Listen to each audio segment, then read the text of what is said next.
You're listening to a Rock Candy podcast. You are now entering Magnified Studios. Welcome.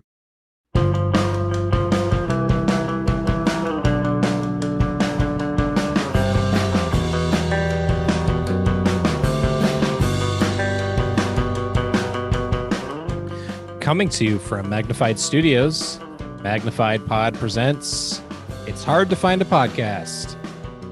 Covering your favorite indie bands from the 90s Christian alternative scene. Put your tape decks on record. I am Andrew. I'm John. And this is our podcast. Woo. Woo. We are very close to wrapping up our boy Pedro the Lion. Sad. Our boy Davey B. Mm-hmm. It is sad, but it's weird that I feel like we've been doing Pedro for a little bit time. Mm-hmm. But we only started I think at the beginning of April. Yeah. Well, so there's been a lot to discuss. There's been a lot to discuss, lots going on. Mm-hmm. So speaking of lots going on, John, the weather is changing. Mm-hmm. Yes. Trees are blossoming. Flowers are blooming. The weather is fucking out of control. I don't know what it's been like in the Chicagoland area, but we've had some wild storms here. Yeah, we didn't get the storms that you guys did, at least by us. Yeah, there was I was at a Me Without You show last week, and while I was in the show was when there was this absolutely wild storm going on outside, just torrential rain and lightning, just straight lightning, just for just ever. And there, if you look at lightning strike maps, you can find lightning strike maps and look at certain dates, and the area of there's just this stretch of Minnesota where it's just peppered with lightning strikes. It's out of control. Yeah. There's a giant tree by my mom's house that got knocked down and did not hit the house, but big old tree gone. They got to figure out what to do with it. Yikes. Is everyone okay? Yes. Is that the tree? Was that the tree that had the hole the chain in it? around it? Yes, the chain around it. That one finally bit the dust. So if you need some kindling, you head out to my mom's. And so I sort of mentioned this to you a little bit briefly off pod, that I had a video, and I wanted to, because this just happened today. We had another weather event, so to speak, and I was sitting at my dining room table, eating an apple, making a grocery list, and I started hearing this familiar ping, ping, ping sound outside. My dude, it was some hail. And I took this video. Whoa. Just wait.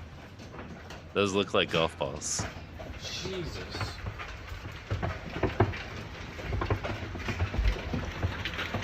Yikes. Oh my gosh. There are hundreds of them. It is coming down like rain. Wow. Jesus Christ. Wow. That's wild stuff, man. Oh, God. And it just keeps getting harder and harder. Yeah, it looks like a rainstorm of golf balls. Wow. That's nuts. Yeah. It lasted for just a solid 3 minutes, and I moved it just in the first a minute and a half. It is blanketing. Yeah, it looks like snow. And then I moved to my front porch to get a better. Jeez. Wow. Man. If just looking at it, it looks like the ground is covered in snow. Yeah, that's wild. And so is it still there? Those cars. Yeah, right? Jeez. No, it's pretty much mostly gone at this point. Wow. But yeah, it was so unsettling because it just came out of nowhere and just went so hard for 3 minutes. Man. And then it turned to rain. And then in like the next 15 or 20 minutes, it was sunny again. Yeah. So my roommate Ezekiel, who's been living with me since November, I'm like, man, you've been getting the full spectrum of Midwest weather. Just the winters and the thunderstorms and then the hail in the middle of May. So weird, man. Probably doesn't bode well for our universe. Oh no, things are great. Things are fine. Yeah, things are good. But no, the wildest thing we've had, I guess, was today was 85 and yesterday was 55. So just those big swings. But that's when this kind of stuff happens. Right. The mixture of the warm and the cold front. You get the tornadoes, you get the hail, all that. Right. Yeah. But so welcome our world back to Doppler Pod. Our world is going to hell in a handbasket. So what better reason than to just alcohol, the cause and solution all of our weather events. Yes, that I fucked it up. The cause and solution to all of life's problems was the there you go. The Simpsons quote. Speaking of which, I open this bad boy up. Oh, there is that a Founders? Do I see Founders? Founders, baby. It's breakfast Michigan stout. Pickup breakfast stout, double chocolate coffee oatmeal stout. Oof, that sounds like a meal. 8.3. It'll be a little my second dinner here, I guess. Yeah. Well, I started a little early because you're fancy. It's as I was saying, like the weather's getting warmer and perfect time for a breakfast stout. Perfect. Yeah, we historically I've given you shit for your inappropriate beer consumption. You're seasonally inappropriate. Hot. Does anybody have a double chocolate coffee oatmeal stout? That would really cool me down. So refreshing. My favorite part of it is how thick and boozy it is. Yes. No, like during warmer weather, I love a Sauv Blanc. That's my jam. Hell yeah. So I go through bottles on bottles of this white wine, especially the New Zealand whites. That's my jam. Right. Well, you look great throwing it back. That's my main concern. Does this beverage make me look cool? Just looks good in your hand. I don't know if I could pull off a white wine as well as you. I don't know what that says about me, but I'll take it. You look like a piece of shit that should be drinking a breakfast stout. That's what it says about me. We're both having some beverages, having some wine. Mm-hmm. You're having some beer. I don't know. Maybe we could both have some Paul Masson. Ooh. Because we're about to get into the winner's circle.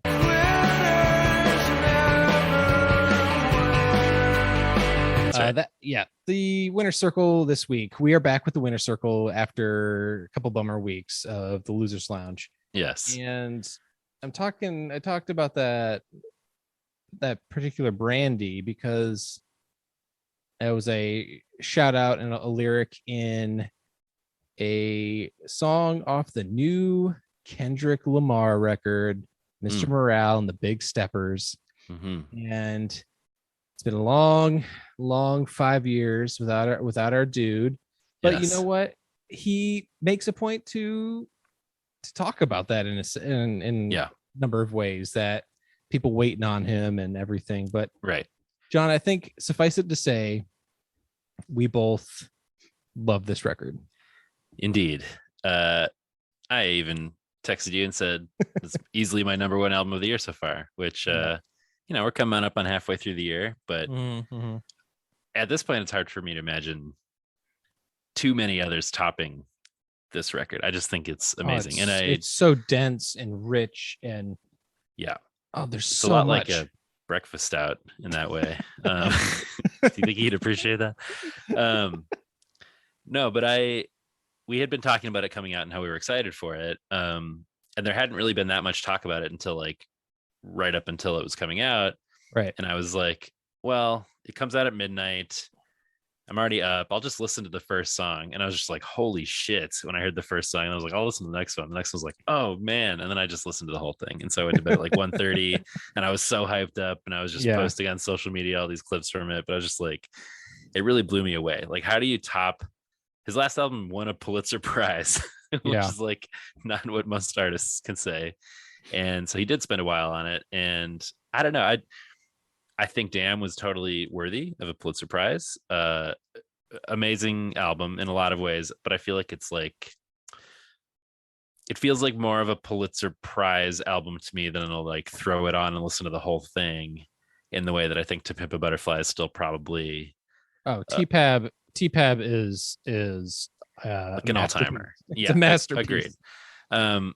So, high expectations. I was like, what is this going to be more of like an incredible statement in the way that Damn was, or not that To Pimp a Butterfly isn't, but like that I feel like I throw on with more regularity. Even Good Kid, Mad City I'll throw in a little more, but like this one I wasn't sure what the vibe would be. And it was like, not only do I feel like it's in that Pulitzer world of like an incredible like text with just like so much to chew on, but musically I don't think there's any song, like there are no songs that I would skip when I listen to this. So I've already listened through it many times and there are heavy songs on it. You might skip because of the heaviness of some of it, but literally each song, I feel like it gets more interesting and I just want to stay to the end. And I don't know, the production is so wild and he's doing so many different things. And just in the first song, there's like 4 different songs within the song. I know. And he just goes to so many different musical places within the realm of hip hop. He's definitely in the sort of artsier world for a lot of this record, but he's still very much stays within the realm of hip hop and R&B, but he is doing these like incredibly diverse things musically and exploring a lot of this terrain, and then just thematically and lyrically he's so vulnerable on it. And that's kind of what I texted you when I first listened. It's just like, I can't believe how sort of raw he gets with this. And it's an album largely about therapy and accepting the need to go to therapy and work on yourself and do the work. And it's very much a like mid work record. And I just really respect that at this stage in his career, post all these accolades, he's like, I'm going to do a record that like makes me not look good for a fair amount of the time and talks about the work I'm doing and talks just really vulnerably for a person who doesn't necessarily need to do that in a way that just resonates so much for me. Yeah. The blunt honesty, you said vulnerable and raw.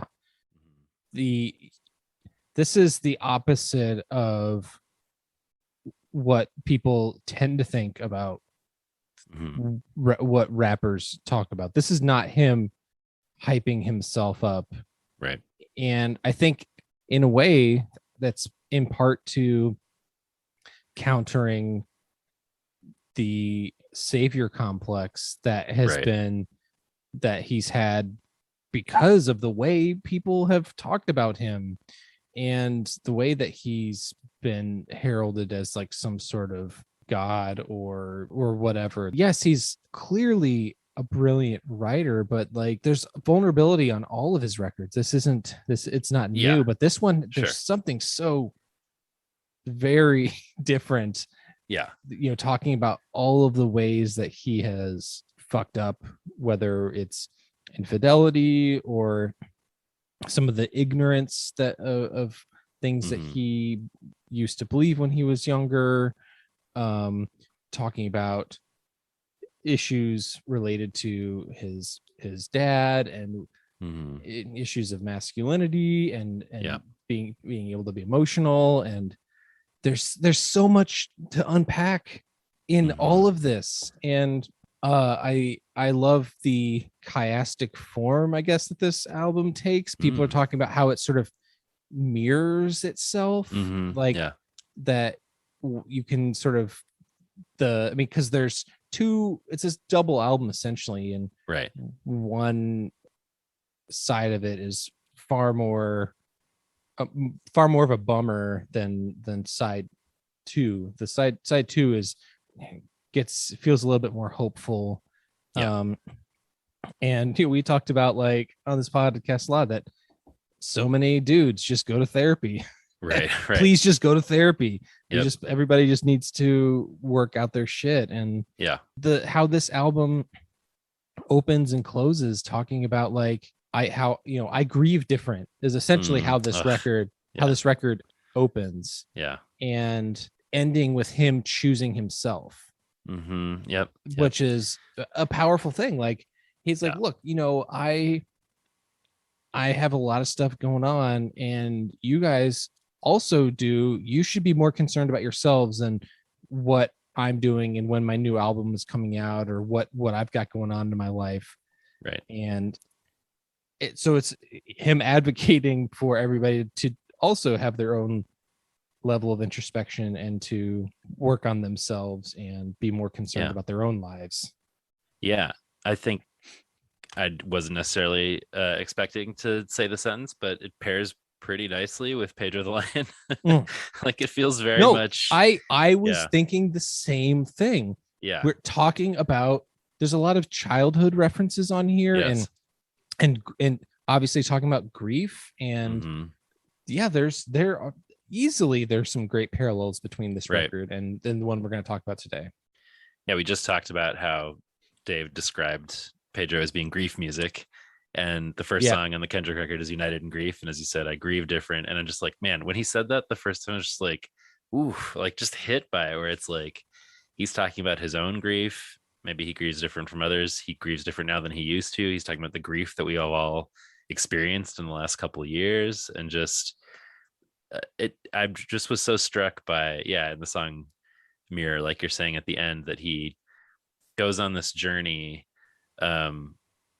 very similar to the one that Dave Bazan is describing in these new couple Pedro albums, where he's talking about doing the work and going to therapy and getting in touch with that kid who needed love and trying to provide love to his own kids now. And I would just, the idea of loving yourself and choosing to love yourself rather than continuing the trauma. He talks about how many rappers he knows who put on airs or masks, or another theme on the record, like literal masks that we've been wearing during COVID, and also the many masks that we all wear, and just like how a lot of the sort of posturing comes from a place of trauma. And for a lot of Black men, especially, dealing with all kinds of things that they've experienced that lend themselves to needing to mask the trauma, and how hard that is to sort of overcome. I just feel like it's such a powerful choice for him to make at this point in his career and in his fame, to sort of make this album all about, again, much like Pedro, like listening to yourself and listening to your body and finding worth in yourself and projecting that onto others too. What a way to end his time at Top Dog too. Yeah, going out with this record. He's got a lot to be proud of with the albums that he's released. Like, holy cow. Look at the oeuvre of Kendrick Lamar is just, say what you will about Damn, but like some people, say it's not their favorite. It's not my favorite Kendrick album. No. I don't think it's bad by any stretch. And but still, even if Damn is his like not his most solid record, that's still pretty fucking impressive. Yes. And I'm very curious to see what this next project is that he's doing, that he's kind of keeping close to his chest. So I mean, my expectations were high and they were exceeded, and I feel like you don't get to say that very often, especially about like really big records that so many people are looking forward to. And just I don't know, immediately, like his actual fiance shows up on the album and says like tell them the truth. Yes. Which tell I took them. as like tell them. the like challenge to be like, don't bullshit on this record. Like really get into it. And then halfway through, it kind of keeps coming back to this like tap dancing idea. We hear tap dancing, which is like you're tap dancing around it, like you're not getting to it. And then by the time she gets to the end, oh my gosh, as if I couldn't love this album I know. enough. Beth Gibbons from Portishead shows up, one of my favorite bands of all time. And I'm like, oh my God, she's in there. And then his fiance comes in at the end again and says, like, you did it. I'm proud of you. You broke a generational curse.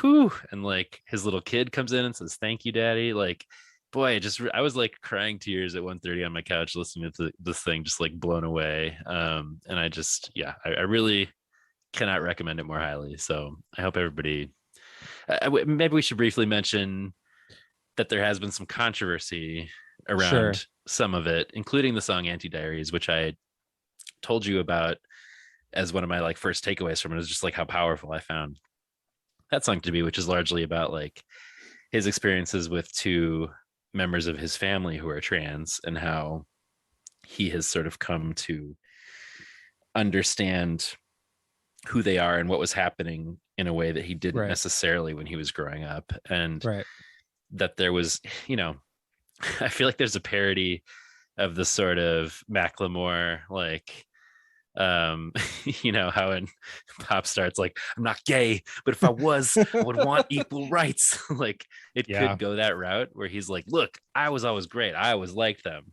But he doesn't do that. He does talk about how important these two figures in his life who are trans like meant to him, and how it wasn't a big deal to him in the way that it was for others in his life. But he also uses the F word a lot in the song, and people have criticized him dead naming these family members and others and misgendering. But like, as we were talking about off pod, I think all that is intentional, and you can argue about whether or not that's okay to do if it's intentional. But I think the whole point is that that's where he was coming from at the time, and where he has come from out of that. And it's so much about his relationship to the church, and how part of the reason why he left church or didn't find as much meaning there anymore was their rejection of these people in his life, and him articulating that, like, he asked the pastor, like, aren't we supposed to be love like Jesus is? And love isn't found here. And so now he finds God in nature and in other people. I just think like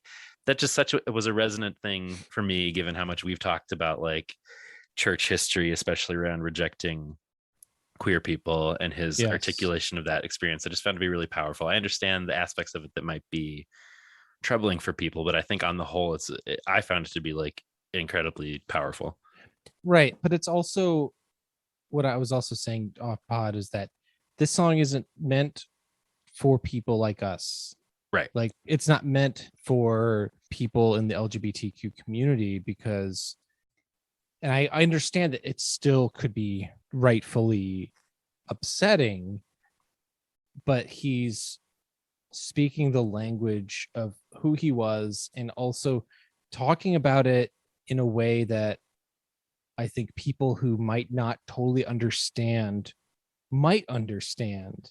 Mm-hmm. And if he was like trying to come off as very enlightened, and he, again, like we were talking, he could have written a different song where it made him look like the hero, and that he's this trans advocate and he's always had the right answer about this, but that's not the truth. Tell them, the truth. Yeah, totally. This is the truth. This is not, he's not trying to sugarcoat anything. Just listen to We Cry Together if you need to get any more instance of not looking good. This is not an album where it's like building himself up to look like a hero. This is taking away that cape and that savior complex that has been, that he's been struggling with, and that he's been, I mean, since To Pimp a Butterfly, the self-hatred that he's been wrestling with. So this is like, I think this is such an honest song. And if you think this song is like heavy and intense, then it's followed by then it's like Mother I Sober, which comes up a couple songs later. Oh my God, these songs, this second disc of this record is just so, oh my God, he's just not holding back on these songs. No. And all that to say, like, I'm not saying that the F word isn't an okay word to use. I think most people maybe have seen this video from some years ago where he invites some people on stage to sing to rap one of his songs. It's like one of them was a white woman, and she was saying the N-word, rapping along with him, saying, and he's like stopped it. He's like, no, you can't do that, and right. It sort of became this like viral thing that here's this white woman saying the N-word on stage with Kendrick Lamar, and he had to like shut it down. But then in this song, I forget who the person was, Marianne, right. Who said that, look, you can't be like, I'm gonna say the F word and then get upset when a white woman says the N word. Like, right. You can't. You're trying to differentiate between which slurs you're using, right, and which slurs can be used by who, and so he's like calling himself out. I appreciate that. Yeah. And you can't look at a Kendrick Lamar record void of nuance, because there's so much nuance on this record. Yeah. I don't want to come off like, well, us two white cis het guys, yes. Pushing 40 are not offended by it, so you shouldn't be either. That's not what we're saying. Absolutely. I'm just saying like there are diverse opinions on it, even within the trans community that I've seen. And like, so we're just saying how we feel. I think there are a lot of valid ways to feel about it, but like, there's so much to it, to this album. So much we haven't even gotten into, but this is not a Kendrick pod, even though I would like next season to be Mr. Morel and the podcasters. But I don't know, we could probably do better than that. But I mean, we've probably talked about Kendrick as much as we talked about Batman, and those are like the two things that I found most exciting this year. So anyway, great album. I hope people have gotten to listen to it and appreciate it, as we do. Couple other winners I wanted to mention quick. Yep. I mentioned previously on the pod that I had some shows coming up. Did in fact go see Amyl and the Sniffers, the Australian punk female fronted fast ascending band, and they did not disappoint. It was at Logan Square Auditorium, which is like kind of a dumpy place, but is kind of perfect for them. And I was glad that it was a pretty small venue I could still see them in. And like, there was just a lot of energy, and it was very, very fun. I was one of the definite minority in a mask, which troubling, but so far so good. And then we also went to both see Me Without You, which we sure did. We will get more into them later this season and talk more about it. But I'll just say it was my first time seeing them. I had fairly high expectations, and they were met for sure. Like, it was like such a special, it's their farewell tour. The fans are just so passionate about this band.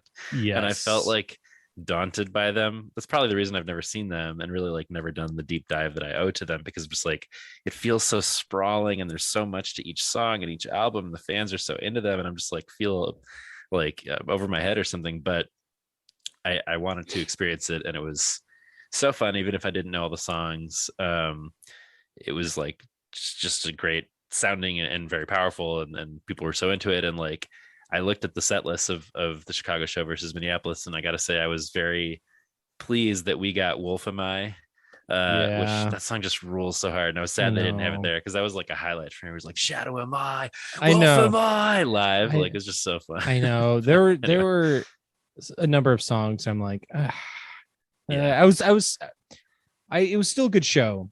There were a handful of songs I'm like, I wish I had seen a couple of those, but I understand switching it up, so not gonna fault anybody. We'll get more into them later, but that was a lot of fun. Yes. I also want to call out that this weekend we have Art of Whirl happening. Graveyard Club, baby. Graveyard Club is playing. Also, a couple local bands that I'm really excited to see again that I haven't seen in a while. Gully Boys and Kiss the Tiger. I don't know Gully Boys. Oh man, absolutely! Everybody should check out the Gully Boys. Gully Boys. So everybody, we got a lot of shows coming up, but John, I want to call out one particular show that you and I are going to be able to see in June together. Hey, my dude, who are we seeing? We're seeing the woman, the myth, the legend, Carly Rae Jepsen. Hell yes, we are. Not who you were expecting us to say, listeners. I don't know if I've ever revealed on the pod how much I love her. Have I talked about her? I must have. We must have. I think we, because what I think was it Emotion? Was that one of your top albums of one year? Was that would have been 2018? before we started doing? Was it the pod? Because I think that was like 2015 even. Wait, maybe. I know that I mentioned Emotion was before. I don't know if Dedicated was one then. I don't know. I think it was one of my like special mentions, honorable mentions, because it did not. I'll just say Dedicated did not live up to the extremely high hopes I had after Emotion. Although I do like a fair amount of Dedicated. But I have wanted to see her since 2015 when Emotion came out, and I never have. And she played one show here during the Dedicated tour, and it was at Chicago Theater, and I was like, what? No, F that. Like, I don't want to sit in a theater chair during Carly Rae. I want to dance around on the floor. The Chicago Theater is the most inappropriate place I can imagine for Carly Rae's show. Weird. And I guess maybe she was trying to do like a little more of like a, I don't know, grown up tour for that one or something. But I'm like, but they're like Party for One. You're not going to rock out to that like in a stately theater. But no. So for some reason, the shows that she has announced so far for the summer are like Mexico and Europe and Twin Cities at the Pride Parade. She's headlining the concert that's following the Pride Parade. Gay icon Carly Rae. Yes, in the Twin Cities. So it was like, well, I guess we're going to that. It's going to be one of those shows where I feel like we're not going to be in the minority. I feel like there are going to be lots of other dudes there. Yes, she has somehow become like an icon for middle-aged white guys. Well, gay men for sure, but like guys who listen to Pedro the Lion too. But it's because Emotion is one of the great pop albums of the 21st century. So fight me if you disagree, but nobody disagrees, right? It's a wonderful album. So anyway, Carly Rae, you and me coming up. I cannot wait for that. It's gonna be so fun. Do some live podding from there for the pod. Get her on the pod. Carly Rae Podson coming up. Wimotion is her middle name. Oh man, I'm also seeing Haim soon. I'm seeing Phoebe Bridgers. Keep in mind, people, Call Me Maybe was a decade ago, so let her grow up, okay? Let her grow up. My kids love that song. Well, it's because it's a banger. It is. It's a bop. It's a kid's bop. Do you, John? Please don't tell me you let your kids listen to Kids Bop. No, there's no Kids Bop in our house. Okay. We do the real thing. I was like, guys, Mr. Morale, let's pull it up. We're about to cry. You're gonna like, all right, Milo, Elliot, sit down. We're gonna listen to Cry Together. We cry together. Oof, no, thank you. There was like a few years ago, I was listening to like 104.3 Jams here, which is like 90s hip hop and R&B, which is, I'm a sucker for it. And I had on woo-ha, I got you all in check. And my kids were in the car and they were like laughing at me, like knowing all the words to the song. And then like a year or more later, Milo was like, can we listen to the song that's like, woo-ha, I got you all in check. So they know what's up a little bit with the hip hop. Anyway, hey, if people want to listen to some dope hip hop radio situations, they should check out The Message. Yeah, good stuff. I mean, how many radio stations have a dedicated hip hop, like old school, also throwback hip hop show? That's right. I mean, come on. Co-hosted by bass player of High Respects. Oh boy, another great St. Paul band. Anyway, we're getting in the weeds here. We're getting in the weeds. Let's talk about St. Paul early 2000s, late 90s, early 2000s hip hop live bands. They're still around. They were my first introduction to like I feel like a lot of people would say the Roots, but sure. I mean, like live instrumental hip hop. Live instrumental hip hop, like with a drummer with like with not just tracks or anything, but like actually playing them. It's dope. High respects. Get on. They're people. Great. But we're talking Pedro the Lion. That's right. Winners all around here in the segment, but should we take a break and cover this winner of an album here? We should. When we come back, we're covering the newest Pedro the Lion record, Havasu. I'm Avery Smith, and I'm here to invite you to Blessed Are the Binary Breakers, a multi-faith podcast of transgender stories. Whatever your own relationship to gender and spirituality may be, you will find yourself enriched by the stories shared by my guests, who so far have ranged in religion from Christian and pagan to Jewish, Sikh, atheist, and beyond, and have hailed from the US, Chile, Poland, Australia, and more. Tune in wherever you get your podcasts, or read along with episode transcripts by visiting blessedarethebinarybreakers.com. See you there.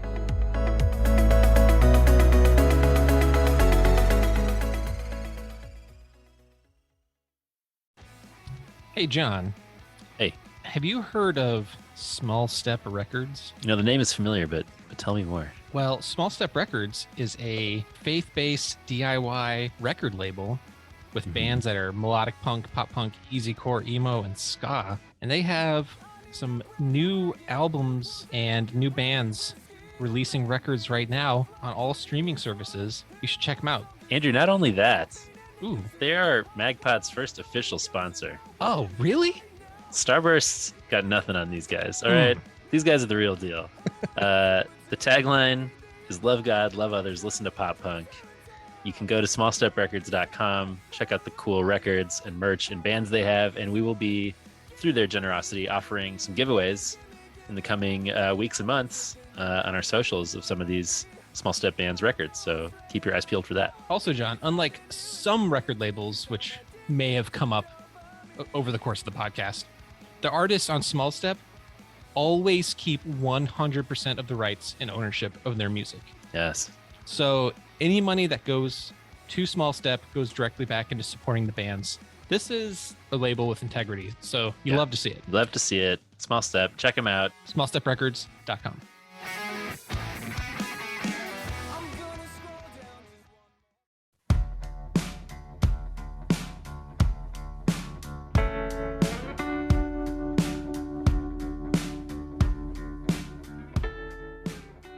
We're back.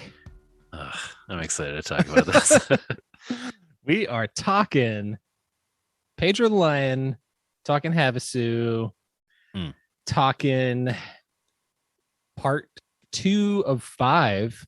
Yes. Following 3 albums forthcoming. But right. What is something with 5 parts called? Like a pentatonic or something? Yes, it's the pentatonics thing. Yes. I don't know. They use pentagram. Pentagram. They use some fancy word for it at that Sound Opinions typing. He was like, "Oh, I haven't heard that before." But anyway, yes, part 2 of the 5 parts in Dave's Places I Lived as a Kid and Loving Myself Now cycle. Havasu. Yeah, he's totally got this. He's feeling all better by this record. Yeah, he's good. He's good. He's not lonely anymore. He's still lonely. I know. I'm not making fun. It's just no, man. It just hits me. There's a lot that hits me in this record. Yeah. Surprise released this year on January 20th.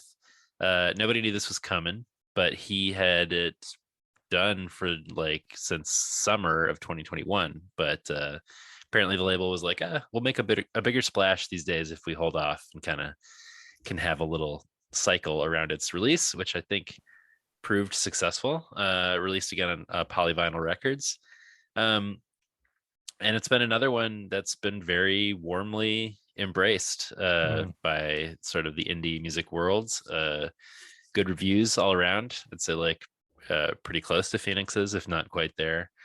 I know it's been pretty high on the iTunes charts. I couldn't find anything about Billboard yet, but maybe that's still to come since we're only a few months into it. But I think both of these records, my understanding is they've been received pretty well by fans and beyond alike. Even Pitchfork and gave Havasu around the same score that they gave Phoenix. still think, yeah, like 7 point something still, which is like, again, for them, like a 10. Yes. But yeah, I, as I said, was sort of initially taken aback by Phoenix when it came out, and it was like not quite what I was expecting. And kind of the same for Havasu. It feels very much of a piece with Phoenix, although my initial listen through on Havasu was like, there's a little more for me to grab onto here than there was on Phoenix, maybe. But I don't know. Now that we've really been spending a lot of time with both records, I feel all mixed up again. I don't know. I like them both very much. I do think there are certain things here that work for me a little better, but on the whole, I don't know. It'll be really interesting when we get to album ranking. But I am like very impressed with this continued musicality that he's employing on these two records that feel kind of unlike anything he's done. You know, like we said last time, he was backed by a drummer and a guitar player, and kind of wrote a fair amount of the songs with them on the last record. This time around, it's more Dave again, and he does have some folks helping, but I don't know if that's a COVID thing or if it's just kind of that it was like very personal, and that's kind of where he came from. But I don't know. He does pretty much all the instruments this time around. The fold out photo of him in the album is just him in a mask. So I think it was like peak quarantine, and he kind of said that he had to shelve it for a bit because of how personal it was, and what was going on in his own personal life. I think he kind of needed time to assess how he really wanted to do it. So maybe that's why it ended up being mostly him. But there is Sean Lane, who did drums on Phoenix. He's credited with percussion on a few songs. And Eric Walters, who played guitar on Phoenix, doesn't play guitar here, but he does have a songwriting credit. I think that's because it's a song that is, again, left over from the end of Phoenix, is the same sort of song at the beginning of this record. But Eric Walters is still, he's playing on tour with Dave, so I think they're still collaborating a lot. But yeah, he, you know, I've read a fair amount of interviews with Dave about this record, and he has kind of said that songs about murder and suicide were the tools that he had in the past to kind of get to what he's trying to get to here, but it was too difficult for him to really dial into his feelings in that way at the time. And so this time around, he really stopped being concerned about cheesiness and just kind of decided to wear his heart on his sleeve. And he said there are things that are like cheesy in these records, but that he doesn't mind. And I know what he means. There's just not the irony or the sort of detachedness. Sometimes he just says it straight up. Yes. And I think, as with Phoenix, there are things here that are maybe simple seeming on the surface, but are actually deeper than that. Just say it. Just say what you're thinking. Say what you're. Don't be so concerned about how poetic it sounds. And it's something that I'm trying to, a practice that I'm trying lately called automatic writing, where you just sit and you write without judgment, and you write without editing, and you just let things flow. And it doesn't always necessarily mean it's going to be the best thing, but it would be the most honest and the best way of communicating something. And this album is emotional and sad. You know, I resonate with a lot of these songs, because when I think back to, because like we've talked about our early teenage year selves, and 13-year-old Andrew in 1997, and what I was going through and what I was discovering myself. And I hear some of these songs and I picture some of the things that he's talking about, and I immediately jump back to 13-year-old me and what I was doing in those moments when I was thinking and feeling. And it's all, some of it is visceral, some of it's embarrassing.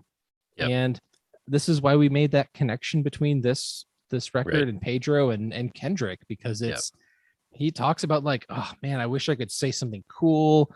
I wish I could. He doesn't always highlight his best moments. I mean, he does talk about, there's some wins on this record. Sure. Yeah. But this kind of honesty really, it connects to people, and especially people in their late 30s and into their 40s who I think naturally start to look back on this time period in their lives. And the work that he's doing, what we've talked about especially last in the Phoenix album, this sort of reparenting himself. Right.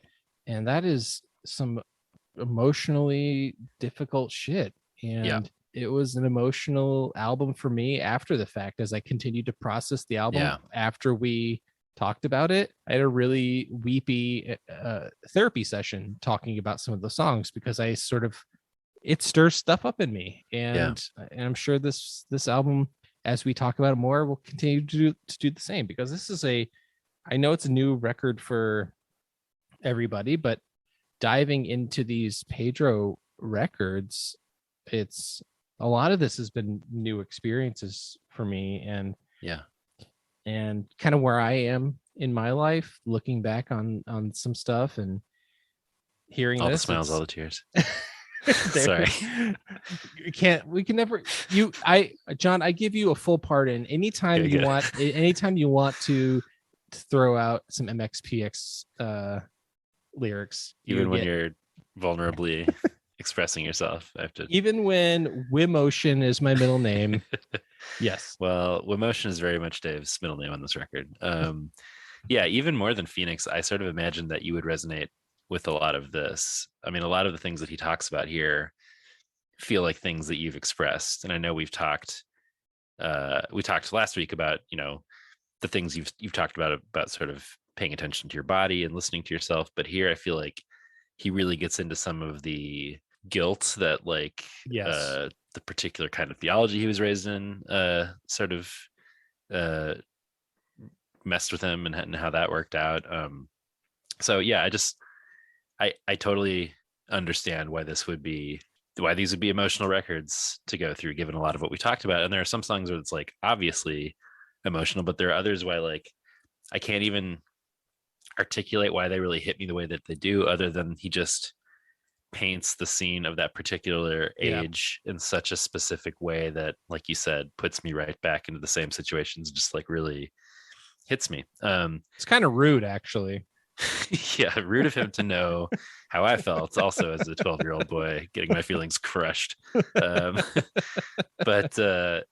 talked a lot about around this record and in the press about how the approach was really him realizing that he's been masking the pain he's been feeling for his whole life, and sort of saying, okay, if I was doing it then, how long have I been doing it? And so these records are an attempt to take off the mask, and I think it's, as he said, there's times when it can be sort of cheesy in that way, but it's not a cheesiness that's oh, that was too on the nose. It's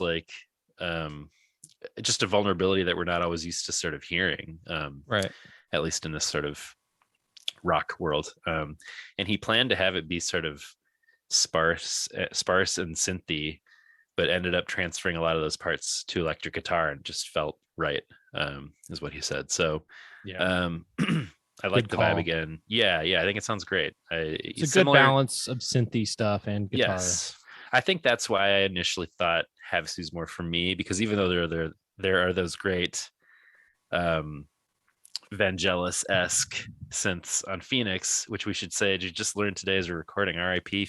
Vangelis, my dude who I mentioned last week, huge influence. I love his sound. Very sad. But even though there were those synthy moments on Phoenix, this one feels a little like they're a little deeper in some of these songs to me. But it is similar sonic terrain. I think it sounds great. I like the vibe again here. As with Phoenix, it was co-produced by Bazan and Andy Park, who also mixed it and plays keys on a few of the songs. It was recorded again at the Crumb in Seattle. It was mastered by Chris Colbert, who's done a lot of Pedro and Bazan records over the years at Number Station.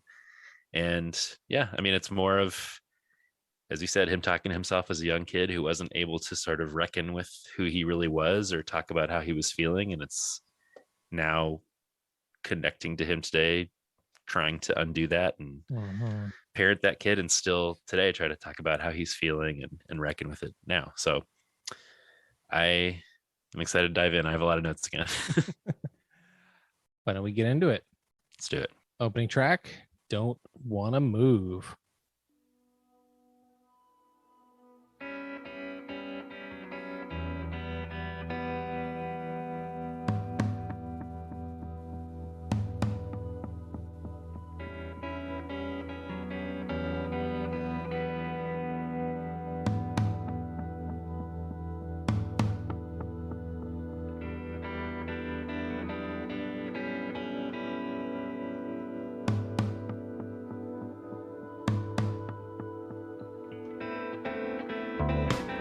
More desert highways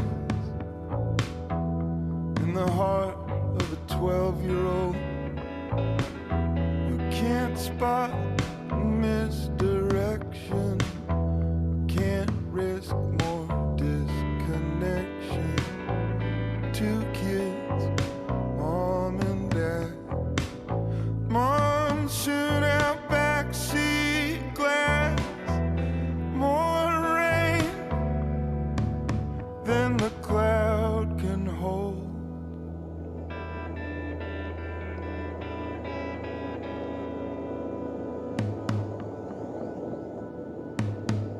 I see you. Bullshit. Man, yeah. So I resonate with this song quite a bit. I moved from Kansas to the Chicago suburbs Yeah. when I was a little younger than 12, but Yeah. it's a really shitty time to move. Mm-hmm. When you're starting to form some friendships and then that gets uprooted. And because he goes on to say, I desperately don't want to move to Lake Havasu. Yeah. And I mean, he was already a lonely kid.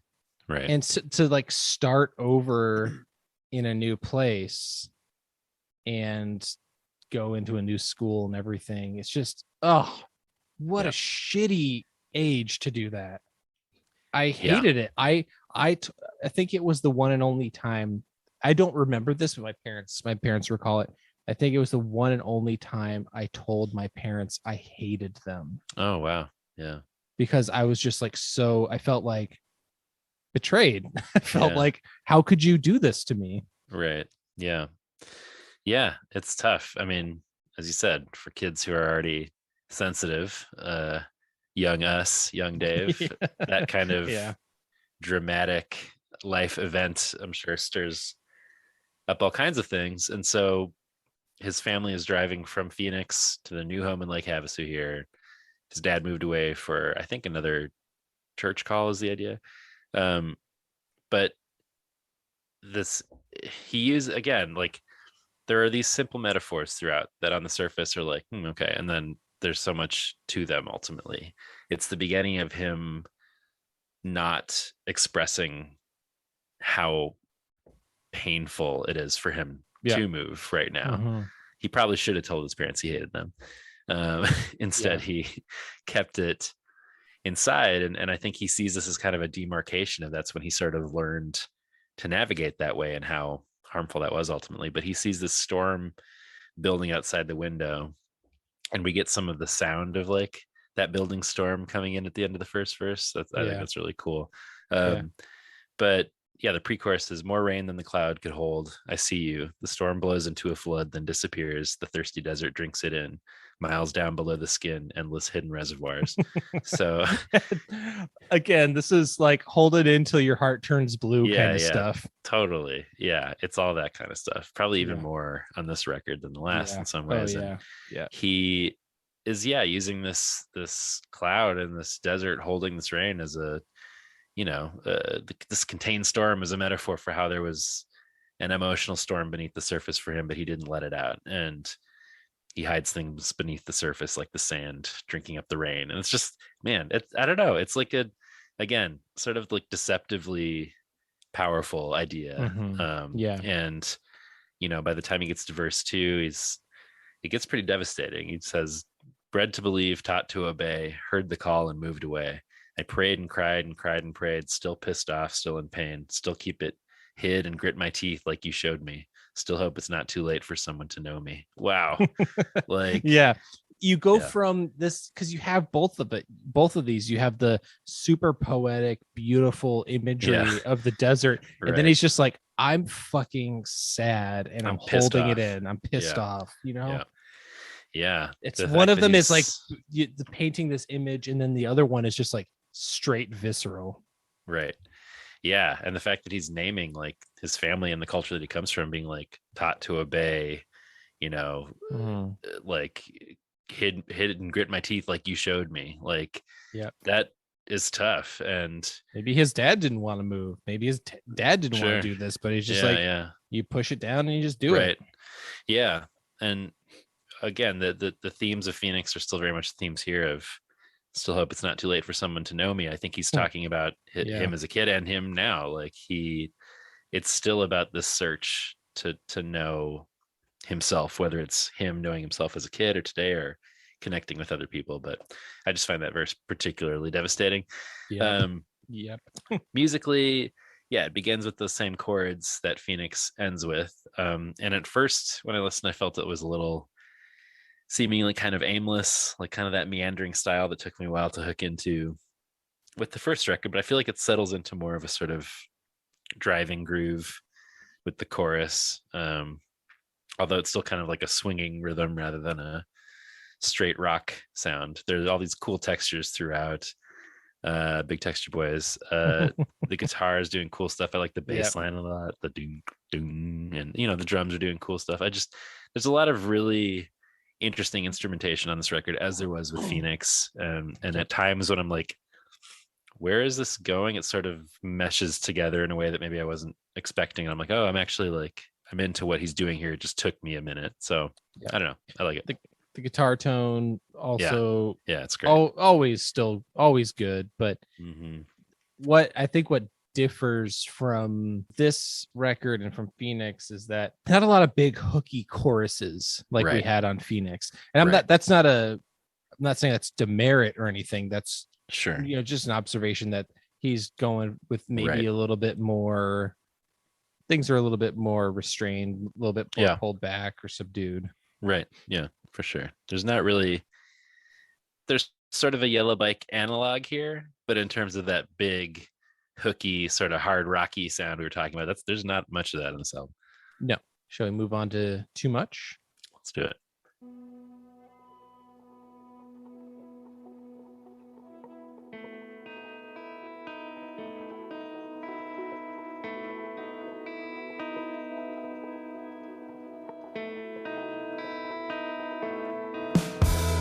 First day, big school, trying to keep my trepidation hid.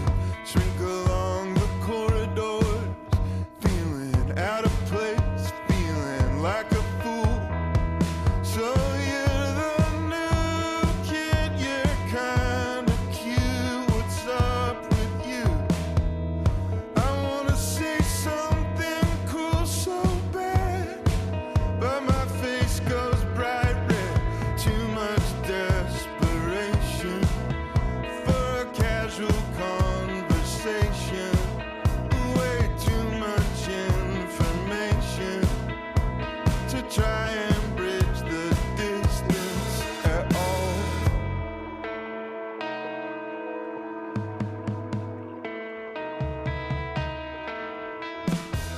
Okay, cool, I'll see you around. That bass line though. That bass line, talk about BTBs. Oh yeah. There's so many textures There's a lot of textures on this. We're a couple kids in a textured candy shop. I know, man. I don't know. This is another one of those songs where I was talking to you off pod about songs that hit me, but aren't necessarily going to be on my top 3. Yeah. Too much desperation for a casual conversation. Way too much information to try and bridge the distance at all. I mean, that is me. I'm like, I meet somebody and I'm just like, okay, so what's up? Are we talking about our trauma yet? Or I'm just Yeah. like I'm just kind of an all or nothing person. And I think for somebody who wants people to like him, I can come off maybe as a little, I mean, it comes from a place of being earnest and sincere, but like first it might be kind of off-putting for people who are just like, okay, dude, calm down. It's also like, I can just remember this so well of like, okay, so this girl sees him on the first day of school and she's like, oh, so you're the new kid, huh? What's up with you? You're kind of cute. Like, how do you answer what's up with you? Like, what's your deal? Like, it's so hard unless you're some effortlessly cool junior high kid who's like, oh, here's my deal. And everybody's like, yeah, we love you. Like, I feel like most pull your skateboard out of your locker and like, start doing some kick flips. Yeah. Most people are like, I don't know, like I moved here from Phoenix and like, I like, certain kinds of music. And she's probably like, okay, I got this yellow bike. It's really cool. It's pretty fun. I wish I had someone to ride it with. But like, I just feel that pain. Like, and that's, that's someone assessing, are you like a charismatic person who like will be one of the cool kids, or are you not? And in the first minute she's like, no, you're not. So I feel that in my bones. And I don't know, the song musically, it's like one that grew on me. Eventually that chorus really got in my head. And it's another one with sort of a wandering guitar part, but rooted in this sort of prodding bass line and drum beat. And I like that mix of sort of, reverby wandering guitar notes, but this drum and bass section that are like pretty tight. Like, it's a cool combination. And the bridge goes to the sort of dreamy musical feel and ends with like this descending melody. But again, like, lyrically, it's pretty rough stuff. He says, how long do I pretend I'm okay before I actually feel okay? Then someone comes along and say, buddy, it don't work that way. Don't let yourself be buried here for always. How'd it go today? Comes a question in the quiet car ride home. Pretty good, I guess. Like, you're just you're just bearing it. And don't let yourself be buried here for always is such a like powerful statement for adult Bazan to make to kid Bazan. And it's just easy to be like, I'll just bury myself in like, I had this sort of really painful day, and when someone asks how I do, I'm like, no, pretty good. I still relate to that very much. Asking sensitive people like you and me, how are you, is how much time do you have? Like, it's a loaded question because I don't know how to have small talk. I don't know how to be short and be like, oh yeah, things are great. My life isn't a total disaster or anything. I didn't just get turned down for yet another job today, which I did after waiting for a month and a half for a response. And they're just like, let's go in another direction. It's like, I don't know what, just pretend that everything's okay. Just move along, just record the pod. Everything's good. Definitely feeling great. I understand. I'm sorry, buddy. That sucks. It's pretty, things are pretty good, I guess. It's pretty okay. It's pretty okay. Yeah, I relate to trying to shove things down, and especially when you're like 12 years old or 13 years old and you don't have a handle on your emotions yet, or how you're processing stuff, and then you couple that with like the church tells you to push things down, oh my god, what a nightmare. It's tying together these memories of adolescence that everyone has, but like connecting those feelings that still sting with the trajectory that moment set him on, that really like are the kind of gut punch where it's like, again, the like, don't let yourself be buried here for always. Like, he's still struggling with that. And like the moments, we talked about like these sort of pleading moments on the last record, like, I want to not be lonely. Like, there are moments of that here where he's sort of crying out too. And it just feel like I feel the pain of connecting adolescent Bazan / me in these situations and being like, I can draw a straight line between like that feeling and feelings that I have today, and how that's like just a tricky thing, always a tricky thing to sort of try and overcome, even if you're like, I'm not 12, I don't need to think about that. No. But it sets you on a trajectory in a certain way. Yeah, it's weird because I remember this was 10 years ago at this point, but I went to my 10-year high school reunion, which was a disaster, and I immediately reverted back to high school me and feeling like not cool and feeling like I was, and it's like I don't need to, I don't know why, like you just fall, it's so you easily fall back into those patterns, and and I think unless you actively try and, like you're saying, like he says, don't let yourself be buried here for always. It's easier to travel a well-worn road than it is to carve out a new one. Yes. So, and I'm just so familiar with hating myself and feeling shitty. So it's so I get it. Like, I don't want to be buried there for always. I don't want to always think back on my childhood cringy moments and feeling unknown, there are certain songs that get into this more later, but another thing that he kind of has referenced a lot with this album coming out is the Tom Petty song Wildflowers, and how he read this biography about Petty, and how in that song, it's like, I have seen no other who compares with you. You belong, with your love on your arm, you belong somewhere you feel free.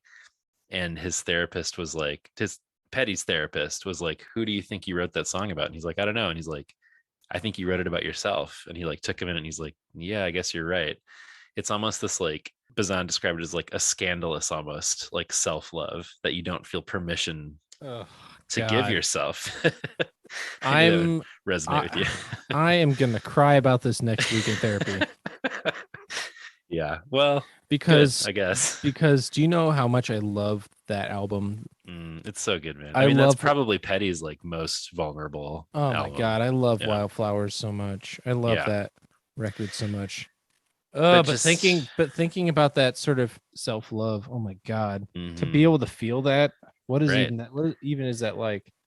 Yeah, and so I mean, and Petty, obviously his subconscious wanted to express it and put it in a song, but he couldn't necessarily do that explicitly or name that that's what he was doing. But the fact that he was doing it in that way, and that Bazan recognized that and was like, it's hard for people who feel like they hate themselves often, as you mentioned, it can be hard for us to convince ourselves that it's not like scandalous or like too much to love ourselves and say we're worthy of love. Like, it's a hard thing to get yourself to be like, that's not weird, that's normal, we should love ourselves. But it's tough to get yourself into that mindset, especially if you grew up in an adolescence where you didn't feel like you loved yourself a lot. So yeah, I don't know, we're only 2 songs in and we're already getting into what we'll be going over in therapy. But I love that little Petty anecdote and how it's sort of been a goal of his to achieve that kind of writing. And lots to say about this next one too. Same. I played the clarinet since 4th grade. It's a long time to wait for love,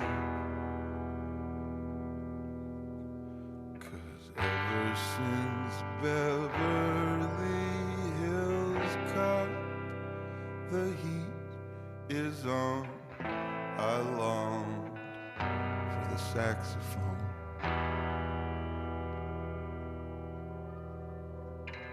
My dad's concern was that the embouchure was easy and might make my lips too weak to ever play a woodwind in an orchestra, an experience he wanted for me. After 3 years, it was time to switch to saxophone, but the band director shook his head, forget it. We'll have to hear a little bit later where this thing goes. Yes, this is my number 2. My number 2 as well. Yes, we'll need to get to the chorus. Yeah. But this is the longest song on the record. Mm-hmm. It feels very much just like a story. I find myself captivated by the song. Yes. And I can imagine this sort of like, maybe there's this one thing that you like envision, like, I feel like I could express myself on this instrument, and then to be like completely deflated and be like, no, we don't. I'm up to my ears in altos and tenors. Right. Yeah. No, it's such a again, it's a simple idea, like the yellow bike. But it was this formative moment that changed his life trajectory. Yeah. And he can trace where he is now back to when he traded in his clarinet for his first drum set. And it's like, again, sort of like, the first time I heard it, I was kind of like, it's the first single of the record, and that makes sense to me given where the song goes. It's kind of like the yellow bike of this album, but the first half, as we've heard, is very slow and it maybe feels a little meandering, but it builds to this great moment where drums and chunky chords finally kick in and the song takes a new shape. Yeah. But it's like, it's a drum set that he got as a kid, but what it meant, as you're saying, was it was a way for him to express himself that he didn't have before. And this became his avenue for emotional expression. So this drum set that he got for band became a very high stakes moment and metaphor, because eventually he says, I would already be dead without my first drum set. Like, it just becomes this thing that it becomes a life or death stakes moment in his life. And I love, it captures that really sweet moment we heard there where we're starting to hear with his dad, where his dad advocated for Dave to find an instrument he wanted to play in band. He had his heart set on the saxophone, but there was a drummer opening, and that ended up setting him on this course in his life to becoming a rock musician. So anyway, maybe we get into some of that sweet, sweet chorus. I nodded my head, and he agreed to trade him my clarinet to get my first drum set. I couldn't even play a beat yet, but I loved it. Back to my room, made it boom, crack, boom, all afternoon. I had no regrets for trading in my clarinet to get my first drum set. The chord progression on this chorus is so good. It's really cool because it's so satisfying after this kind of slow story. Yeah. And you're like, oh, hell yeah. Oh, so good. Yeah. The way that when the drums come in, it's a very simple beat, as you might play, as a junior high kid or whatever. But the drums just increase in confidence and do more interesting things as the song continues to build, which is just such a great mirror to like how Dave was growing as a person and a musician. And, he has this little part where he's like, he heard some kid who also played drums land a fill into a beat, and then the drums come in with a really cool fill. And you're just like, oh yeah, this is great. Like, yeah, we need to hear that part. That's at 3:35. All right.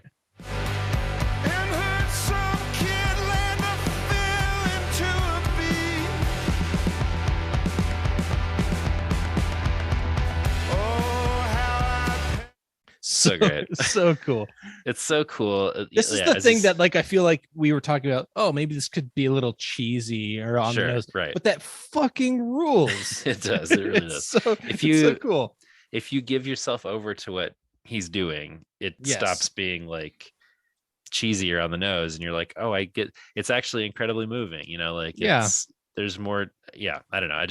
I've said this so many times now about both of these albums, but I feel like there's more than what initially meets the eye with a lot of this, and the emotion that he explores behind what a drum fill like that means within the context of the song is like hits so hard. It's the slow song charting his sort of personal trajectory, and then we get to like, let's throw in a drum fill here, and things are like picking up, and he's like, I feel alive, and his voice starts moving up, and it's just like, I don't know, you see him coming alive and finding a home that he's kind of been searching for throughout these couple records, and I just love it. He describes it in the song as playing sports about my feelings, which is like an awesome description of drumming, where it's like it is really physical, but it's this way to express himself again.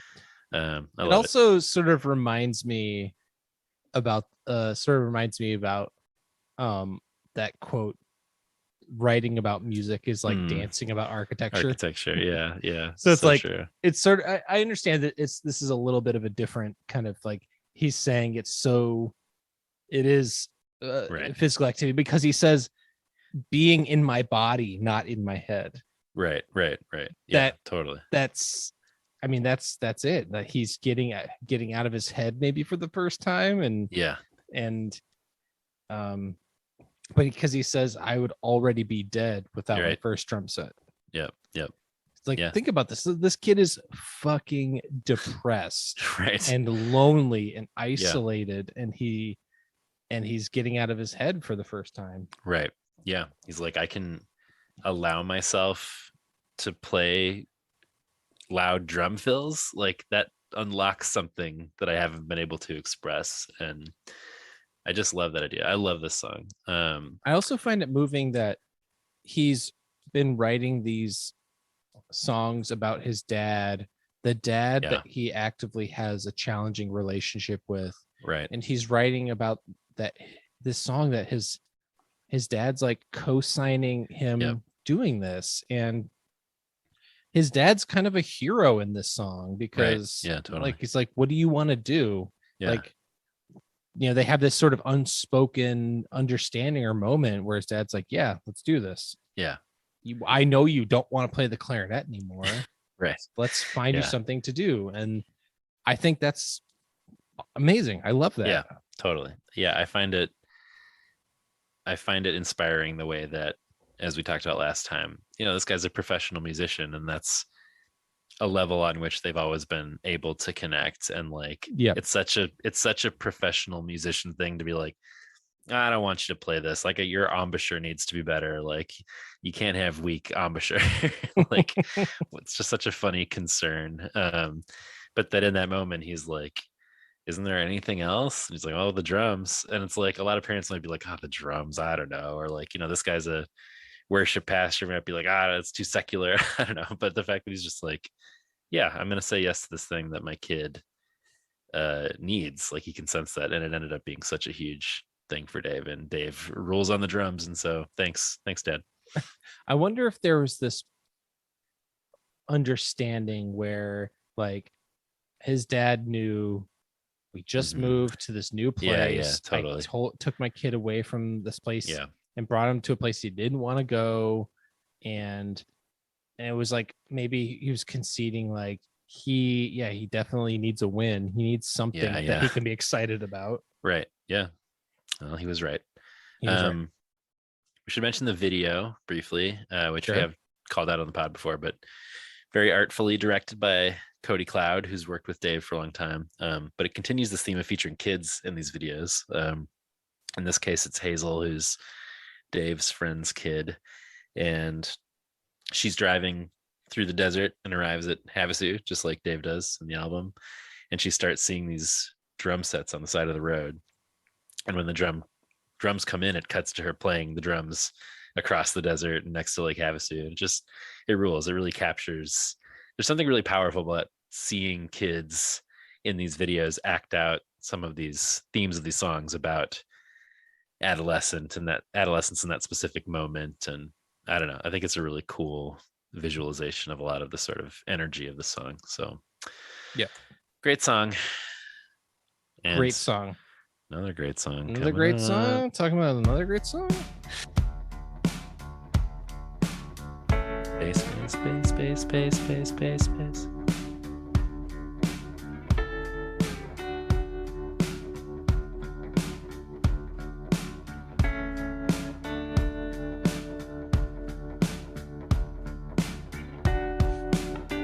You said to meet by the gym after school before volleyball. Your grin poked through the door and we met lips as electric as the kiss was. The way you told me no when I leaned in for another thrilled me more. There goes nature pulling me along like a sequencer, right on time, turning me into a teenager. Will I always be a teenager now?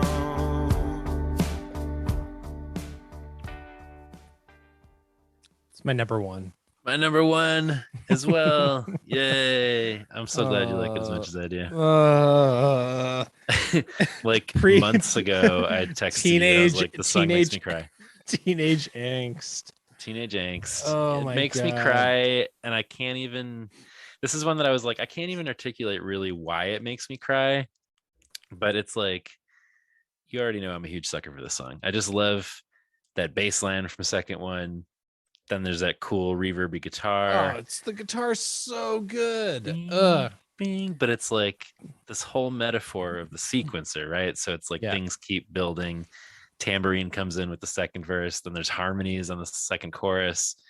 The whole song is just building layers as with the sequencer, and I just find it so satisfying. And I love the metaphor of a sequencer for adolescence. It's like the pain and the joys of growing up. It just kind of keeps pulling you along. The next thing is there without even really helping it or being prepared for it. You're just pulled to the next thing, and using it in the style of a sequencer with all these different sonic elements that add up. Just, I love it so much. And it's just like a perfect little story of junior high romance and the rockiness of it. Heartbreak.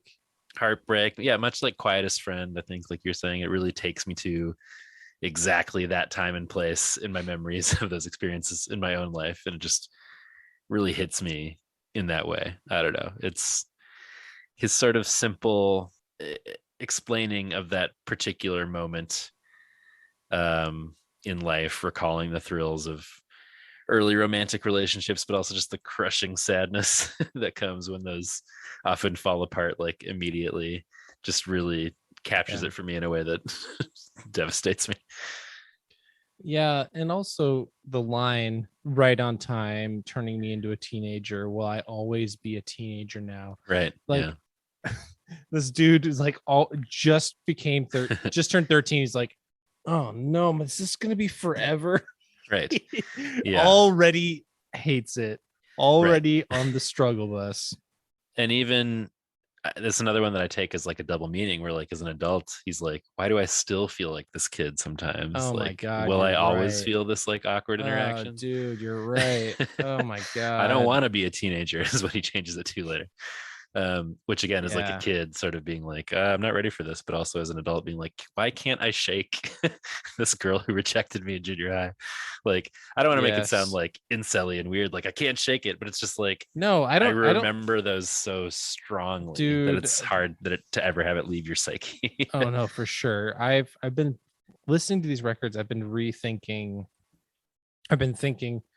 about those moments and going back to those moments from my early teen years and how cringy I was and how it's like, man, why I just had no chill. I was so uncool.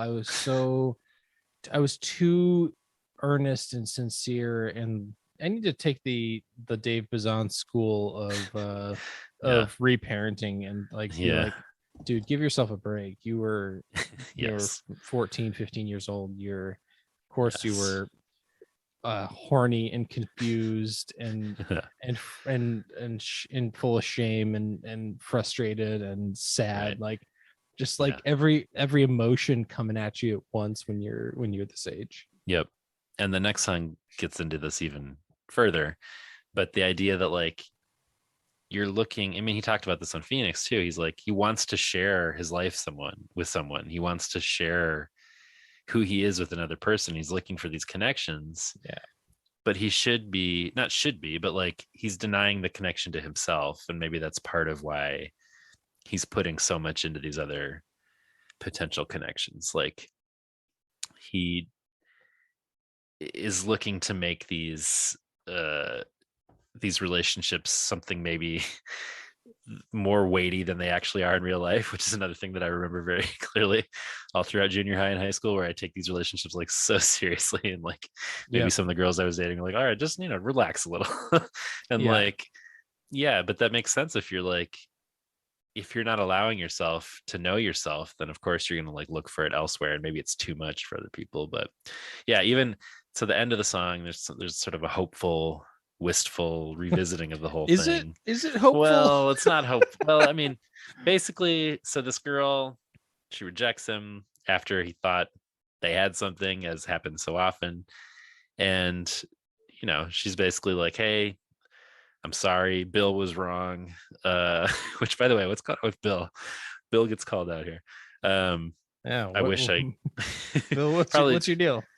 Probably the guy she was with, or maybe some guy said something about Dave that wasn't true or something. But basically she's like, I wish I would have, played out our relationship longer. And the fact that she says it at the end of school, and was at the end of the school year, and was like, I was watching you all year, just also feels perfectly crushing and like a junior high experience where you're like, well, wait, you thought that the whole time and you're just telling me this now? It's like this weird, maybe hopeful's not, it's certainly wistful, but just like, oh, what could have been. And it ends kind of really quietly again after all that build up, but it just captures that time so effectively, all the different feelings, like you said. I love this song. And the fact that he can recall this in his mid 40s. Yes. Some 30 years later. Right. It just makes you think like, I hope you're okay, bro. Like just looking back on your life and thinking of those moments and the ones that stick with you. I understand that like they get so deeply embedded, and I hope I can lose those like like there's this Lucy Dacus song I'm listening called Night Shift. Yeah, there is. And she says, in 5 years I hope these songs feel like covers. Right. And I think about that line often, and I wonder like if that's something that Dave might resonate with, that like maybe there'll be a point where these sorts of memories maybe don't feel, not necessarily like the covers, but maybe don't have that same level of impact and pain that, right, because he talks about some of this stuff, he feels like his whole body's cringing and right and I'm like, oh god, you already feel so awkward as a teen, but then to like feel like somebody's laughing at you for something that you don't know why, or girl rejects you and you're like, wait, I thought there's something, and you don't understand. I remember this like exact thing though. I mean, it must be a common thing, obviously, which is why he taps into it and people resonate with it. But this very scenario of like a girl who I really liked, like the night before school calling me like, you want to go out? And I'm like, oh yeah. finally. And I get to school and I'm like so excited. No, dude. And then you see her in the hall, she's like, no, it's like, we're not doing this. Like, oh, that was a quick turnaround. Like you go to school so excited. She's like, yeah, I don't know. There must have been a misunderstanding. I don't really want to go out. And you're like, oh, yeah, me neither. Oh, see you later. So I get it. God. I get it. Marin Froming, if you're listening, you were not very nice to me. Yeah. Oh man. What's her deal?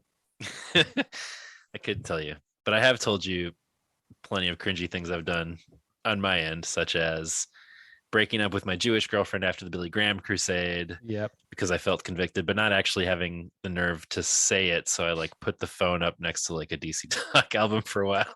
What an asshole. Anyway, all kids are jerks. I don't remember that detail. You don't remember that? I was like, I wanted to break up with her. I remember you went to a movie with her. Wasn't there something? We definitely went to movies. I'm trying to remember. Okay, sorry. I remember the Billy Graham thing. Yeah, for some reason, because like Dave says, it was like obedient. I'm like, I don't know. This guy says you should be equally yoked. It's Jewish chick. I don't know.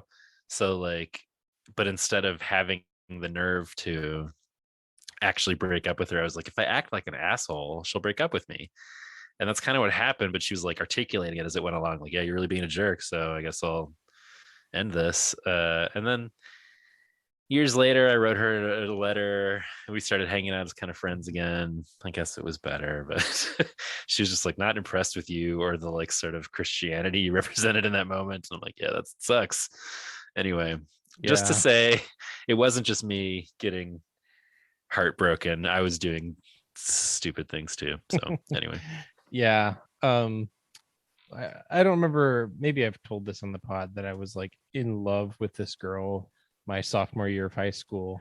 Mm-hmm. And she like wanted to be friends with me and probably rightfully thought of us just as friends. But like I was obsessed with her and in a way that was like not okay. Yeah. And like I'm pretty sure I've told this story on the pod before, but you know, maybe new people listening to this season. But I remember this time she like as her friend, she's like wanted to introduce her new boyfriend to me in the hall, and I just sort of jerked to him, right? Or something. I just like smirked, didn't say anything, and walked away.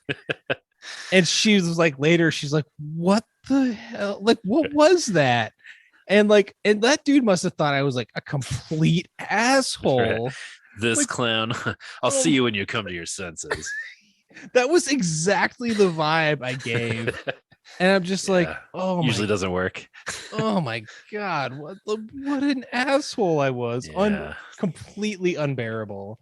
And also like I wrote a song for her and sang it to her over the phone while she was still dating somebody.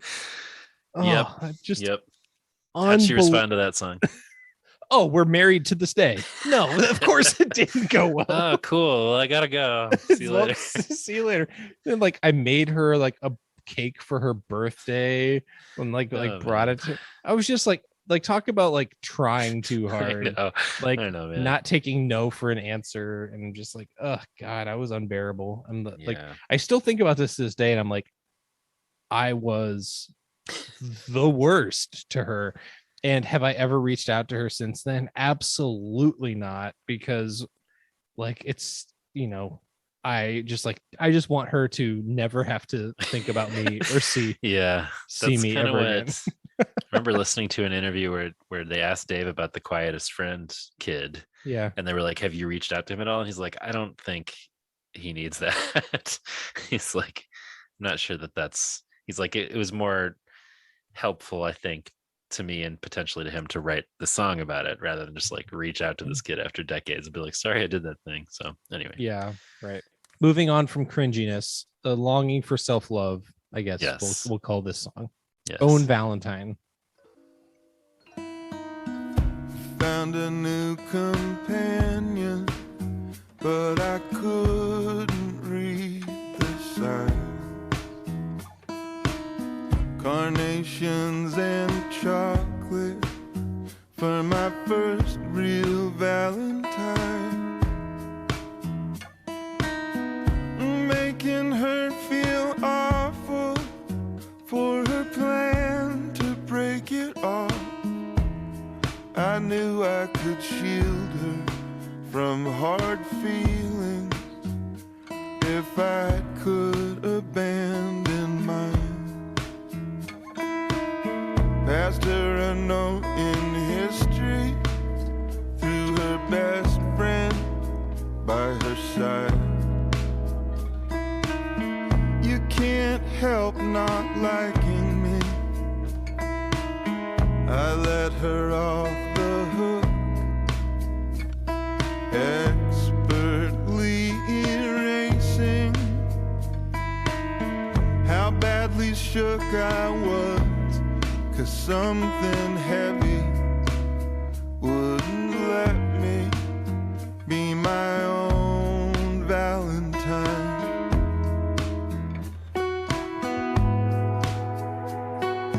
Always on the This is my number 3. Okay. It's not in my top 3, but I do appreciate it a lot. I thought we might have the rare same top 3, but I'll settle for 1 and 2 being the same.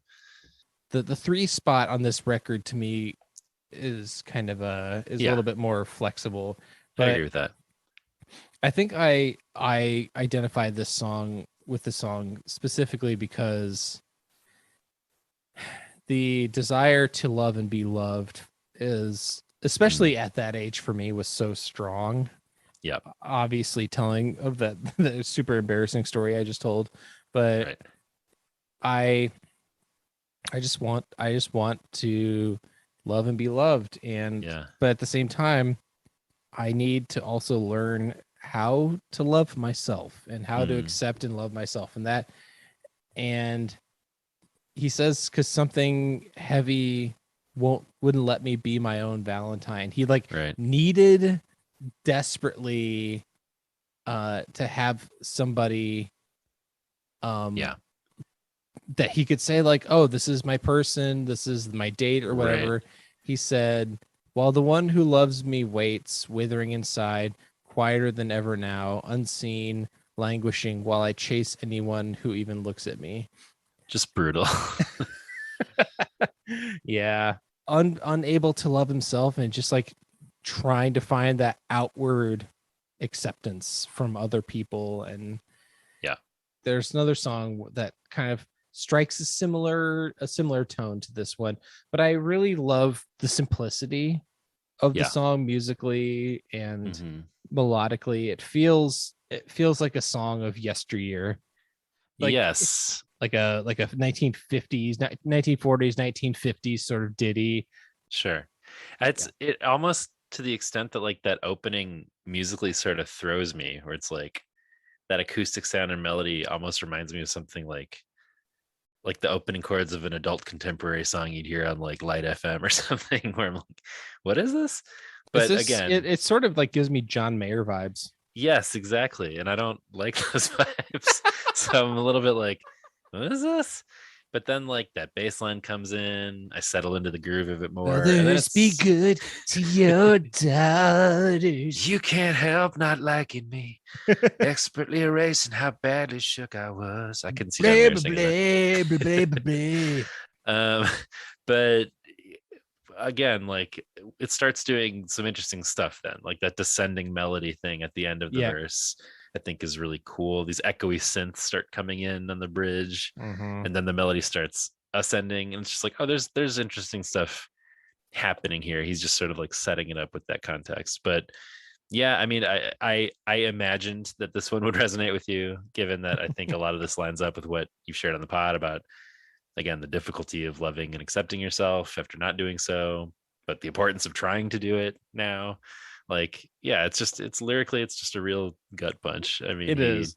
He breaks up with her before she has the chance to break it off. He knows it's coming. Yeah. So he gives chocolates and flowers to this girl, and he thinks they're kind of dating or whatever, but she rejected them. He passed her a note that says, "You can't help not liking me." which is just so sad. And like, again, he says, expertly erasing how badly shook I was. Just I remember these brutal situations at this age. But the second verse is where it really hits. You know, he gives his flowers and his candy to a friend, and she appreciates it. But as painful and relatable as it is that he basically concludes, like, I needed to love myself in that moment and stop chasing it other places, and that's why I imbued it with such weight, is like, but I love that he's able to identify now that he was who he really was looking for, and he can give that attention to himself now. There is something moving about that. You know, being your own Valentine in a way that's like, again, like the wildflowers thing, like you're worthy of giving yourself flowers and candy and attention. And that's like an important thing to learn. And so hard for like a kid to learn. And an adult to learn. Right. Yeah. It's totally making the most of it. Another gut punch song. Yeah. If I thought I could wake up, I would, but I don't.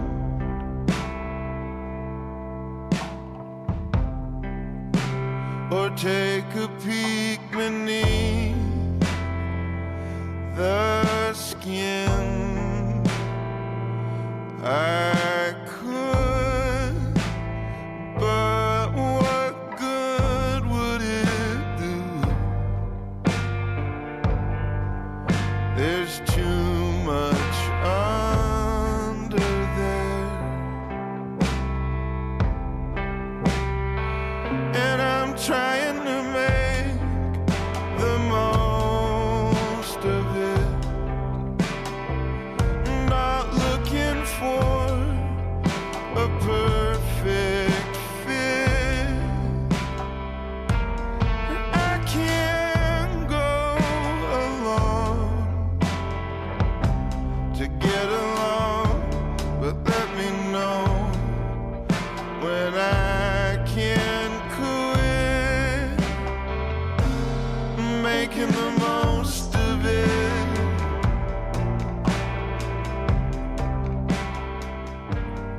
Making the most of it. Bummer. I really like the song. Let me know when I can quit making the most of it. Is so A bummer. sad. Yeah, It's it really so is. sad. Call me and let me know when I can actually be happy. Let me know Right. when I can just like not settle for where I'm living, settle for my relationships, settle for all. It just, that sucks. It's such a shitty feeling. Yeah. It's like you said, it's just another emotional gut punch. It feels like this one is another one that again could be equally about himself today or himself as a kid. Yeah. You know, again, this is someone who understands depression. It opens with, if I thought I could wake up, I would, but I don't. Or take a peek beneath the skin, I could, but what good would it do? There's too much under there. I'm just like, ugh. I know that feel, bro. Where it's like, I know that like the good thing to do would be to like look within myself and deal with it, but like there's too much garbage in there, so I'd rather just like stay in bed because I can't get out. Like, it's just, he names the project of therapy and of doing the work so well here, where it's like, Yeah. but by not looking within, you're just going to keep growing that chasm. And, you know, looking within is ultimately going to be what you need to sort of connect with yourself. But yeah, as you said, I mean, the chorus is, I'm trying to make the most of it, not looking for a perfect fit. I can go along to get along, but let me know when I can quit making the most of it.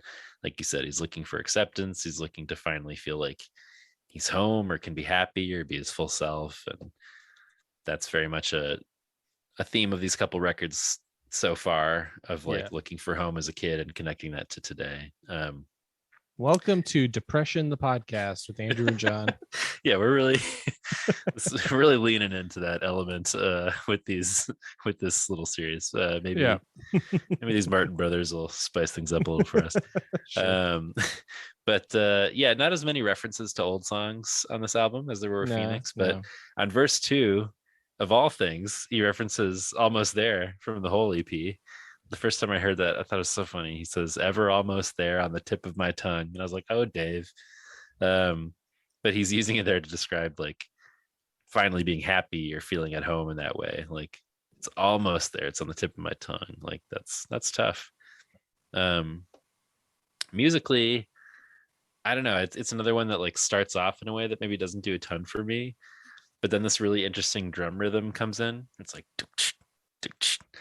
on the chorus, and then it like really clicks into place for me. And by the outro, which I would like to hear some of, sure, it's built up into this place for me with these harmonies and then different vocal parts that just like work so well for me, and it really clicks into place.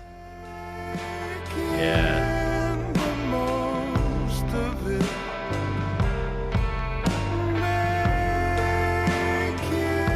I love that. His vocals on this record are so good. He has gotten so good. His vibrato, his when he goes into the falsetto too, I just feel like falsettos it's are so strong. Yeah. I'm just really impressed with his strength as a singer over these years. Same. Yeah. I said I thought Phoenix was like his best vocal performance to date, but I think this might even top that. So I'm really, he sounds great. Yep. Old Wisdom.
Woof.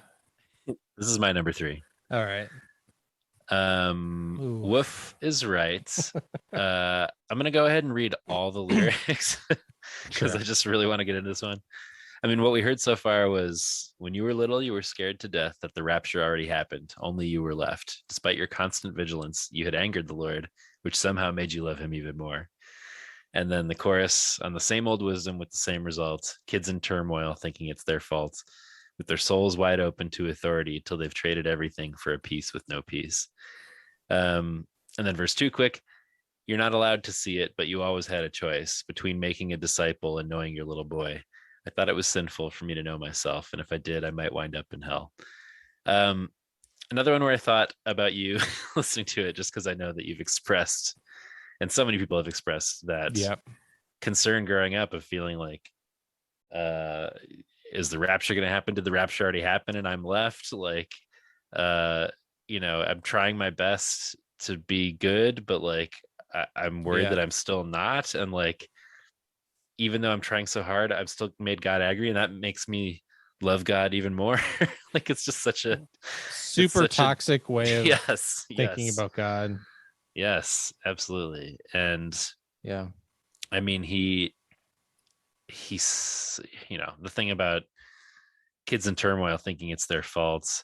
Again, he sort of talks about like using that language of religion to describe almost the opposite, where he's like, they traded everything for a peace with no peace. Like, it's such a powerful idea. He's talking about giving yourselves over to authority, these people who maybe should not be in authority in your life, and the trade that you think, again, it's this kind of devil's bargain. Like, you think you're gaining this supposed peace, but it's a peace with no peace for him, because he's constantly worried about hell and upsetting God and not thinking that God loves him. It just it's brutal.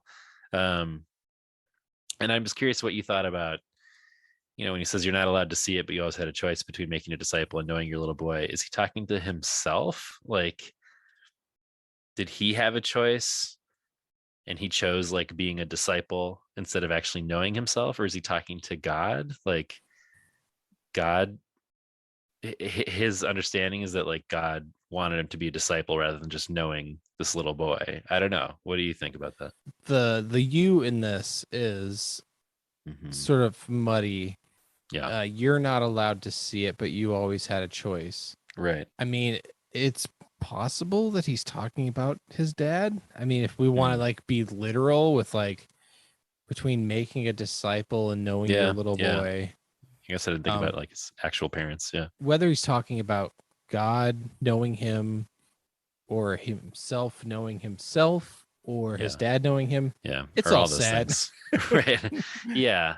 I mean, yeah, I think it's like he's articulating something here that I haven't heard talked about a lot necessarily, where it's like this idea of, instead of raising children and like understanding them, Raising disciples. Disciples, building up disciples rather than understanding your little kid and getting to know what they really like and what's best for them, rather than being like, what's good is to raise a disciple. Like, that's just such a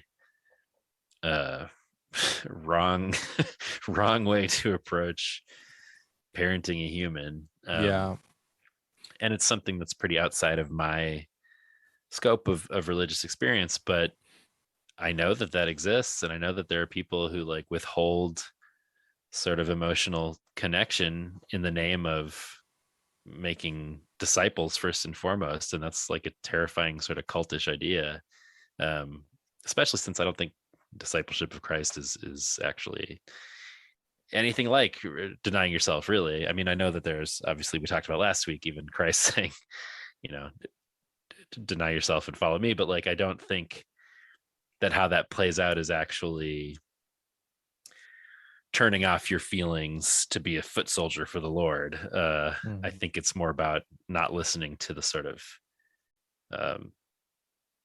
selfish impulses we can have, instead of thinking about the greater good and whatever. But like, still, the point of like losing the forest for the trees in religious communities about what it means to bring kids up in the Lord, and like how that can really screw kids up instead of make them good disciples. But the reason that I love it so much, musically at least, is that synthy sound right away just like propels the whole song along. I saw you smiling when that started. I love it. That synth hook and beat is just so cool to me. I mean, those bleeps and bloops are just so much up my alley. I find the chorus so catchy and satisfying. It's in my head a lot.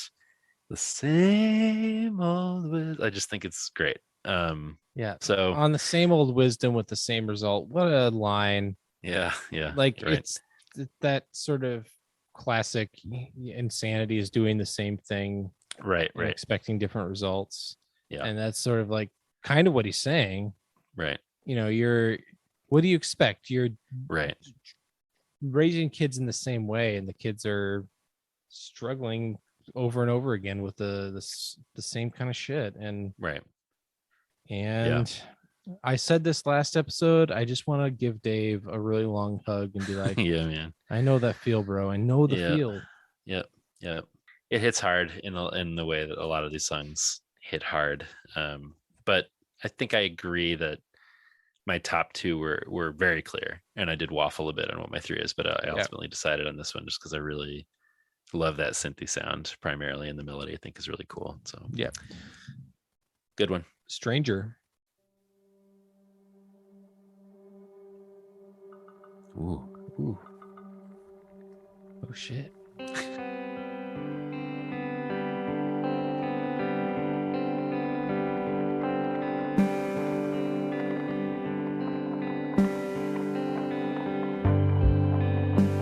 Got yeah. my hopes up pretty high. At an indoor, outdoor roller skating rink.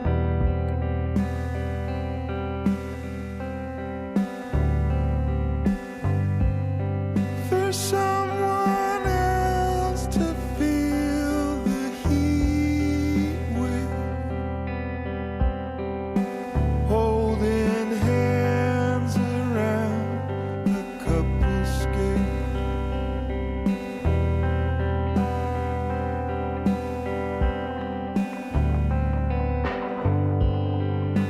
2 by 2 they shuffled out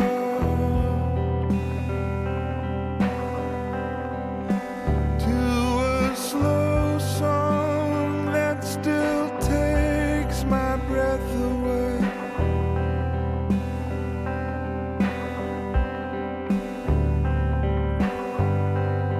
Leaving me solo at the snack bar,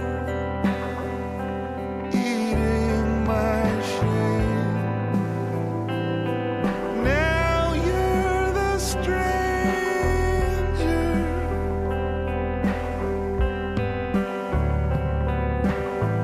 displaced,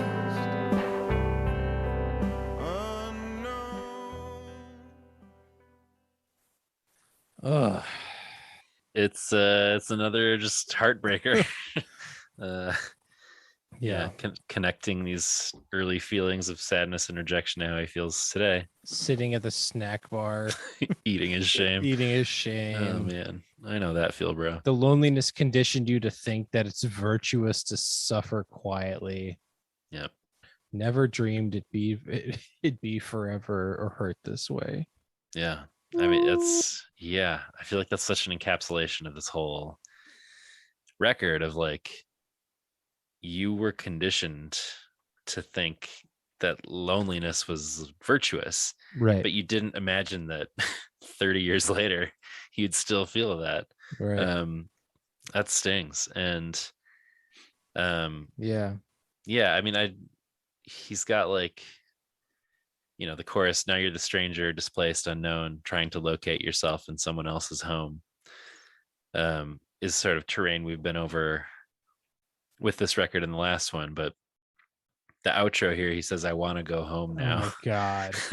I And know, it's like, dude. That feeling of like you're like, I'm gonna call my mom to come pick me up from someplace or whatever. totally. Or you're just like, you just feel so unhappy or sad or Right, whatever at a right. place. You're like, I just don't want to be here. Yep. makes me And it makes me think of I think you should leave. It's like, I don't want to be around anymore. Yeah, that guy is kind of Yeah, on Pedro vibes. yeah. Carl Havoc. I don't want to be around anymore. Oh man, I understand. I understand. You're saying wearing that mask makes you not want to be alive anymore? Yes. Yes. Yeah, it's another one that like, he's saying I want to go home as a kid, but it's said with that ache of the like, I want to not be lonely, where I think he's still saying I want to go home. You know what I mean? Like, he wants to find that home where he doesn't feel displaced or unknown. Yeah. So I'm very moved by it. I really like sort of chilled out musicality of this one. That really pretty central guitar riff I think is really cool, but those bass chords that come in over it, oh, they're so nice and warm. Oof. Nice synthy beat under it. His falsetto sounds great, as we were saying. There's like a cool little spacey synth freak out that's going on a little bit after the chorus. I just really like the sort of sonic landscape of this one, even though it is devastating. Yeah. John, did you grow up ever going to a skating rink? Was that a thing in the Twin Cities? See, the ice skating rinks were a thing. Okay. And I did do that. But the idea of an indoor-outdoor roller rink, I have no frame of reference for what that is. Did you? I grew up in Kansas with a roller rink. I think it was the Starlight roller rink in Salina. I think, was that it? Yeah, but we definitely had many a birthday party there from various kids in at my school, growing up, going to the skating rink. And it was actually at that skating rink where I saw rollerblades for the first time. And I'm like, what is this? You're like, stop the presses. It's like, what is that? What the fucking shit? No. You know how you talk when you're 8. Yeah, normal. No, I was like, oh, that is hardcore. But yeah, I definitely had those like couple skate moments where you're just like, oh god, do I just like do I like skate by myself and hope somebody comes? That's brutal, man. Or do I want to like just get like be a loser and like leave the rink and like? Yeah. No, I never experienced the distinct couple skate horror of couple skates. Oh apparently. god, dude, just no. Sounds bad. I don't know how popular. I mean, obviously this was in the Southwest, so right. I don't know. I think it's probably everywhere. It might just be that for my region, any sort of skating. I went to plenty of ice skating birthday parties. Sure. But there wasn't really the pressure to like couple skate at those so much, or maybe there wasn't. I just was eating my shame and not noticing. But I remember feeling that way at like dances, and it's the same sort of vibe. That crushing sort of like leaving a dance or some sort of function in middle school and like being in the parking lot and just being like, oh god, like I remember that so distinctly because your like expectations are high and it always doesn't go the way that you wanted to. Yeah. There's hurt feelings and miscommunications and you feel like, oh man, I didn't do it right again. I was watching. Sorry, I needed to just quickly look up. Does it exist? The Starlight Skate Center in South Salina, Kansas was. So I was right. It was. Okay. It was Starlight. Oh my god. Oh, looking at this picture is so. Memories are screaming back. No. This is where Andrew felt sad. Oh my god. Yeah, just this one moment. It's tough. Go ahead. What were you gonna say? Oh, I was just gonna say I was watching a Graveyard Club video recently where they are at a roller rink, and I was like, that would be really fun to do. So maybe we can reclaim roller rinks and we can go do some couple skating together. Oh hell yeah! Yes, Magpod Nation. We will. Yeah, that sounds fun. Let's all meet up at some abandoned roller rink. I looked be up nice and specifically. Yes, this roller rink from the Graveyard Club video, and it's in like Coon Rapids or somewhere. We'll have to go find it. I mean, do we have to go to Coon Rapids though? Yeah, I think we do. Okay, well, I'll make that sacrifice then. All right, sounds good. All right, the penultimate, Good Feeling.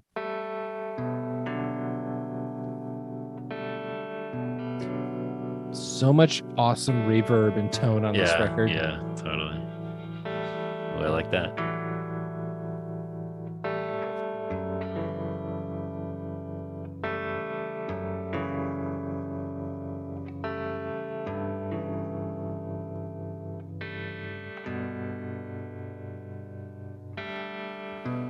Air condition cooled our skin from our house to the lake, for melting drive-through soft serve and one last swim to take. After we'd scrubbed the walls for our dip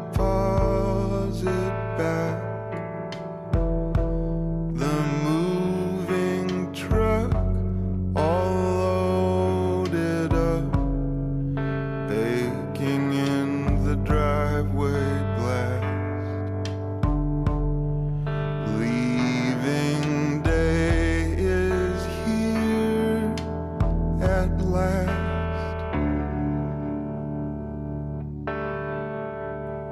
We're trying to find a good feeling,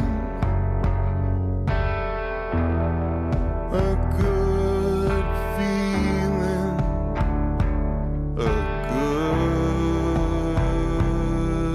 feeling. Will we always be trying to get a good Some might say this podcast has at least one good feeling. Am I right, guys? Great feeling, in my Ooh, opinion. ooh, hell yeah! We still got to start our feeling this podcast with your family going through Blink albums. Going through track by track with my dad. I love that idea. Shit, piss, fuck, cunt, cocksucker, mother. Dad, what do you think about what do you think? We'll that be they like, well, when Thomas Aquinas first encountered the string of expletives, yes. um, What do you think about all the references to fucking someone's dad? What does that bring up in your? oh boy, not a good feeling. So they're leaving Havasu. They're in the car. The chorus is, we're trying to find a good feeling. Will we always be trying to get a good feeling to stay? Particularly poignant. I think it's in line with sort of the earlier lyric about like, am I always going to be a teenager? Like, is this always going to be how it is? Like, we're just trying to get this good feeling to stay, and it's hard to make it stay. I don't know. This one, I think I need to spend some more time with it. The vibe it captures, the tone well, which I like. It's definitely emotional and important to the album, but like it just feels a little aimless to me. I don't know. It's just kind of the guitar for a lot of it, which might be part of it, but I don't know. What do you think? I mean, there's always going to be the song on a record that is like maybe not your favorite, and I think this is probably that song for me. Yeah, this is probably my least favorite. I still like it. There's sort of a little bit of a hopeful piece to the outro. Yes. Someday I'll come back for you. I hoped without a plan. I almost didn't make it, but here I finally am. Yeah. I almost didn't make it could be read as maybe an older Bazan talking about whether it's suicide or maybe this journey of self-healing that he's on. It could be any number of things. Seems a little bit more hopeful than we've had on this record so far. Yeah.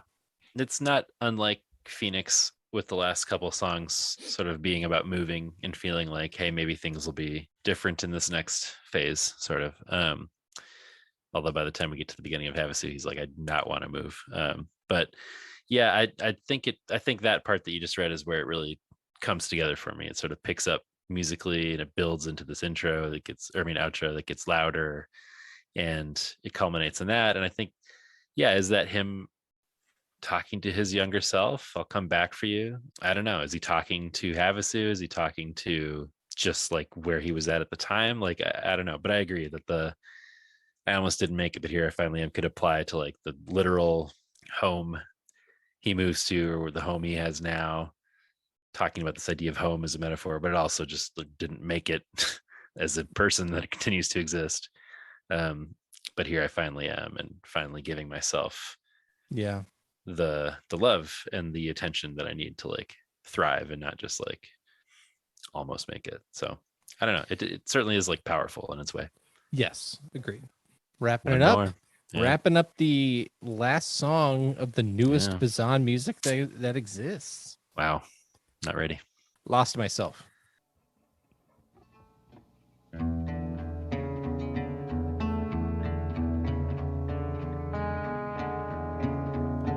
I lost myself in Havasu, where the sunset lives over stars.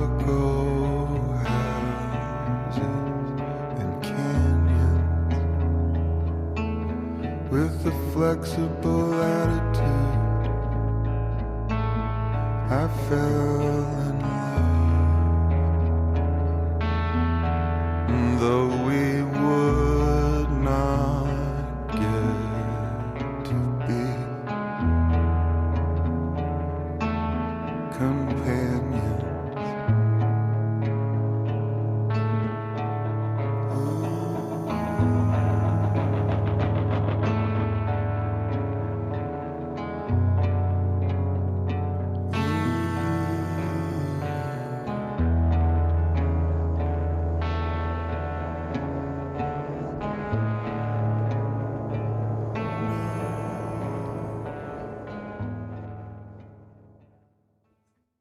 Cool. Very vibey, very Very spacey. vibey. Yes, I wrote very chilled out vibe. But I like that repeated plucking riff a lot. It's like very simple, almost entirely just vocals and guitar. There's some effects that come in there, as you heard, which are really cool. But this, I don't know, this one is like a short ending. It's only like 2.5 minutes, unlike Phoenix, which had a long song. But I don't know, this was one that definitely grew on me. It's like I never disliked it, but when I found myself coming to the song at the end, I'm like, oh, I really like this one. I really settle into it and think it has a special sort of sound to it. Also references the next album. Does preparing to move to Santa Cruz.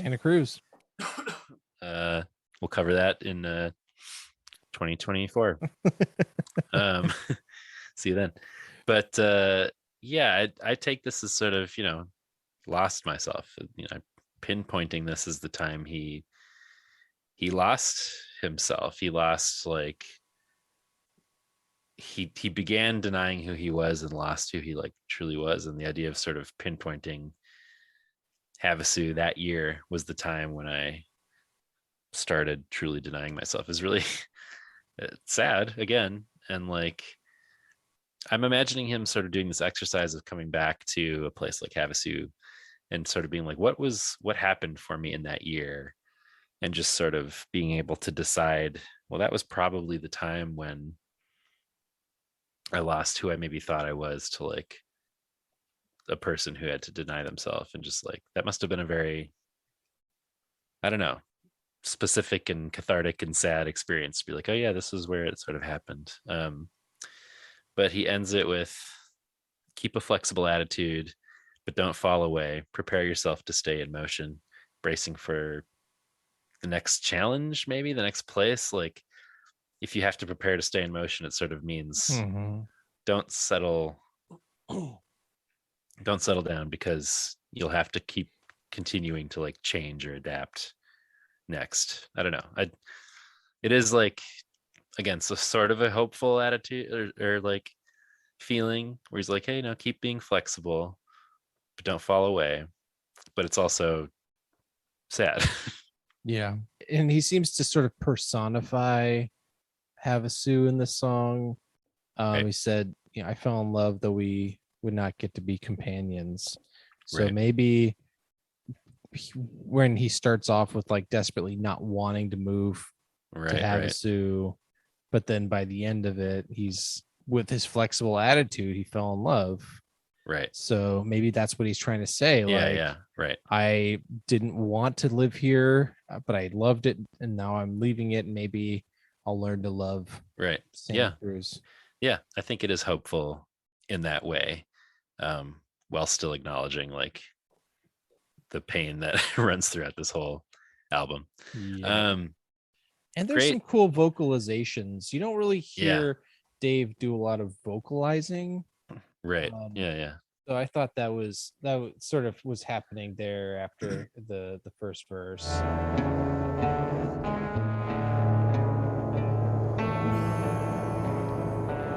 Yeah.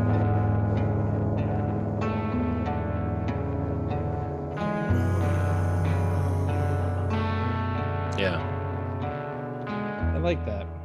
I like it too. Really cool. There was like a stretch when he was playing solo a lot but a lot of his records at that point were very synth based, and he would just kind of like, woo, like sing all the synth lines. So Yeah. cool to hear him do some different vocalizing here. Great album. Great album. I right now Phoenix and Havasu are sort of blurring together for me. So like I said, I'll be curious to see sort of how the dust settles, and curious what folks think them in comparison to each other, and this set of Pedro records in comparison to others. And like I've said repeatedly now, I really am into these albums now in a way that when we started the season, I was like, well, those ones are going to be lower because it's like new Pedro, but I'm like, I really like these. So I don't know. I had a lot of fun going through them. And we should say, we've heard the cries of your heart and of my heart, and we're going to cover Curse Your Branches on the next main feed episode. Even though it's outside of the Pedro discography, we felt it was a really important album to include. I don't even know how that one's gonna be 4 hours. There's a lot to get through that one. Yeah, we might not even have a beginning segment for that episode. We might maybe not. What a great record that is. So look forward to that. After that, we will wrap up our Pedro Bazan stretch with a special guest. So stay tuned for that and for next steps. But in the meantime, let us know what you think about Havasu. Very curious to hear folks' thoughts. You can do that at Magnified Pod on Instagram, Facebook, and Twitter. Follow and subscribe to the pod if you haven't already, and give us a rating or a review. We will read your review on the pod. Email us at magnifiedpod@gmail.com. You can leave us a voicemail at 872-762-4763, 8727-MAGPOD. You can support us at the Patreon, patreon.com/magnifiedpod, to get bonus episodes early, Discord, all that stuff. And we talked about doing Curse Your Branches on the Patreon. Now we're going to have to come up with something else. We were sort of thinking headphones would be the obvious other album to do, but if you have different thoughts about what you would want us to hear over there, let us know. You can pick up some new season 4 merch at magnifiedpod.storeenvy.com. Thanks to Small Step Records for sponsoring us. Go to smallsteprecords.com to learn more. And thanks to shadow producer Jason and Bruno at Unoriginal Vinyl for our artwork. Well, I think I hear the voice of the spirit begging us to shut the fuck up. We'll be back to try to make you go astray next week when we'll discuss Dave Bazan's Curse Your Branches. I played the clarinet since 4th grade. So good. It's a long time to wait for love. 'Cause ever since Beverly Hills Cop I love that he says Beverly Hills Cop in the song. is on, I long for the saxophone. It'd be cool if right here it was like. My dad's concern was that the embouchure. Hell yeah, embouchure. I love that, like, the Beverly Hills Cop theme. It's like, I gotta get a sax. And the heat is on. Oh man. I mean, yeah. I don't know if that's what he was referencing. If that's there's a sax somewhere in that Axel F song, isn't there? I don't know. I assume so. I don't know if like that's what, because like when I think of that song, I think of, but I feel like that's a synth line, isn't it? It's definitely a synth line. There's a sax somewhere in Beverly Hills Cop, whether it's an Axel F or elsewhere, but yeah, I don't know. Saxes were very, on trend at that moment. It makes sense he'd want to rip on one. That is true. What was the name of the dude with like the shirtless ripped guy in the Lost Boys? Yeah, that's right. What is that guy's name? Lost Boys. He's still sax player. He's still around and doing shirtless sax. He sure is. Sax vibing. He looks pretty good. Tim he Capello, does. That's right. Yes. Still got the long ponytail. Still killing the game. Get him on the pod. For more shows like this one, visit rockcandyrecordings.com.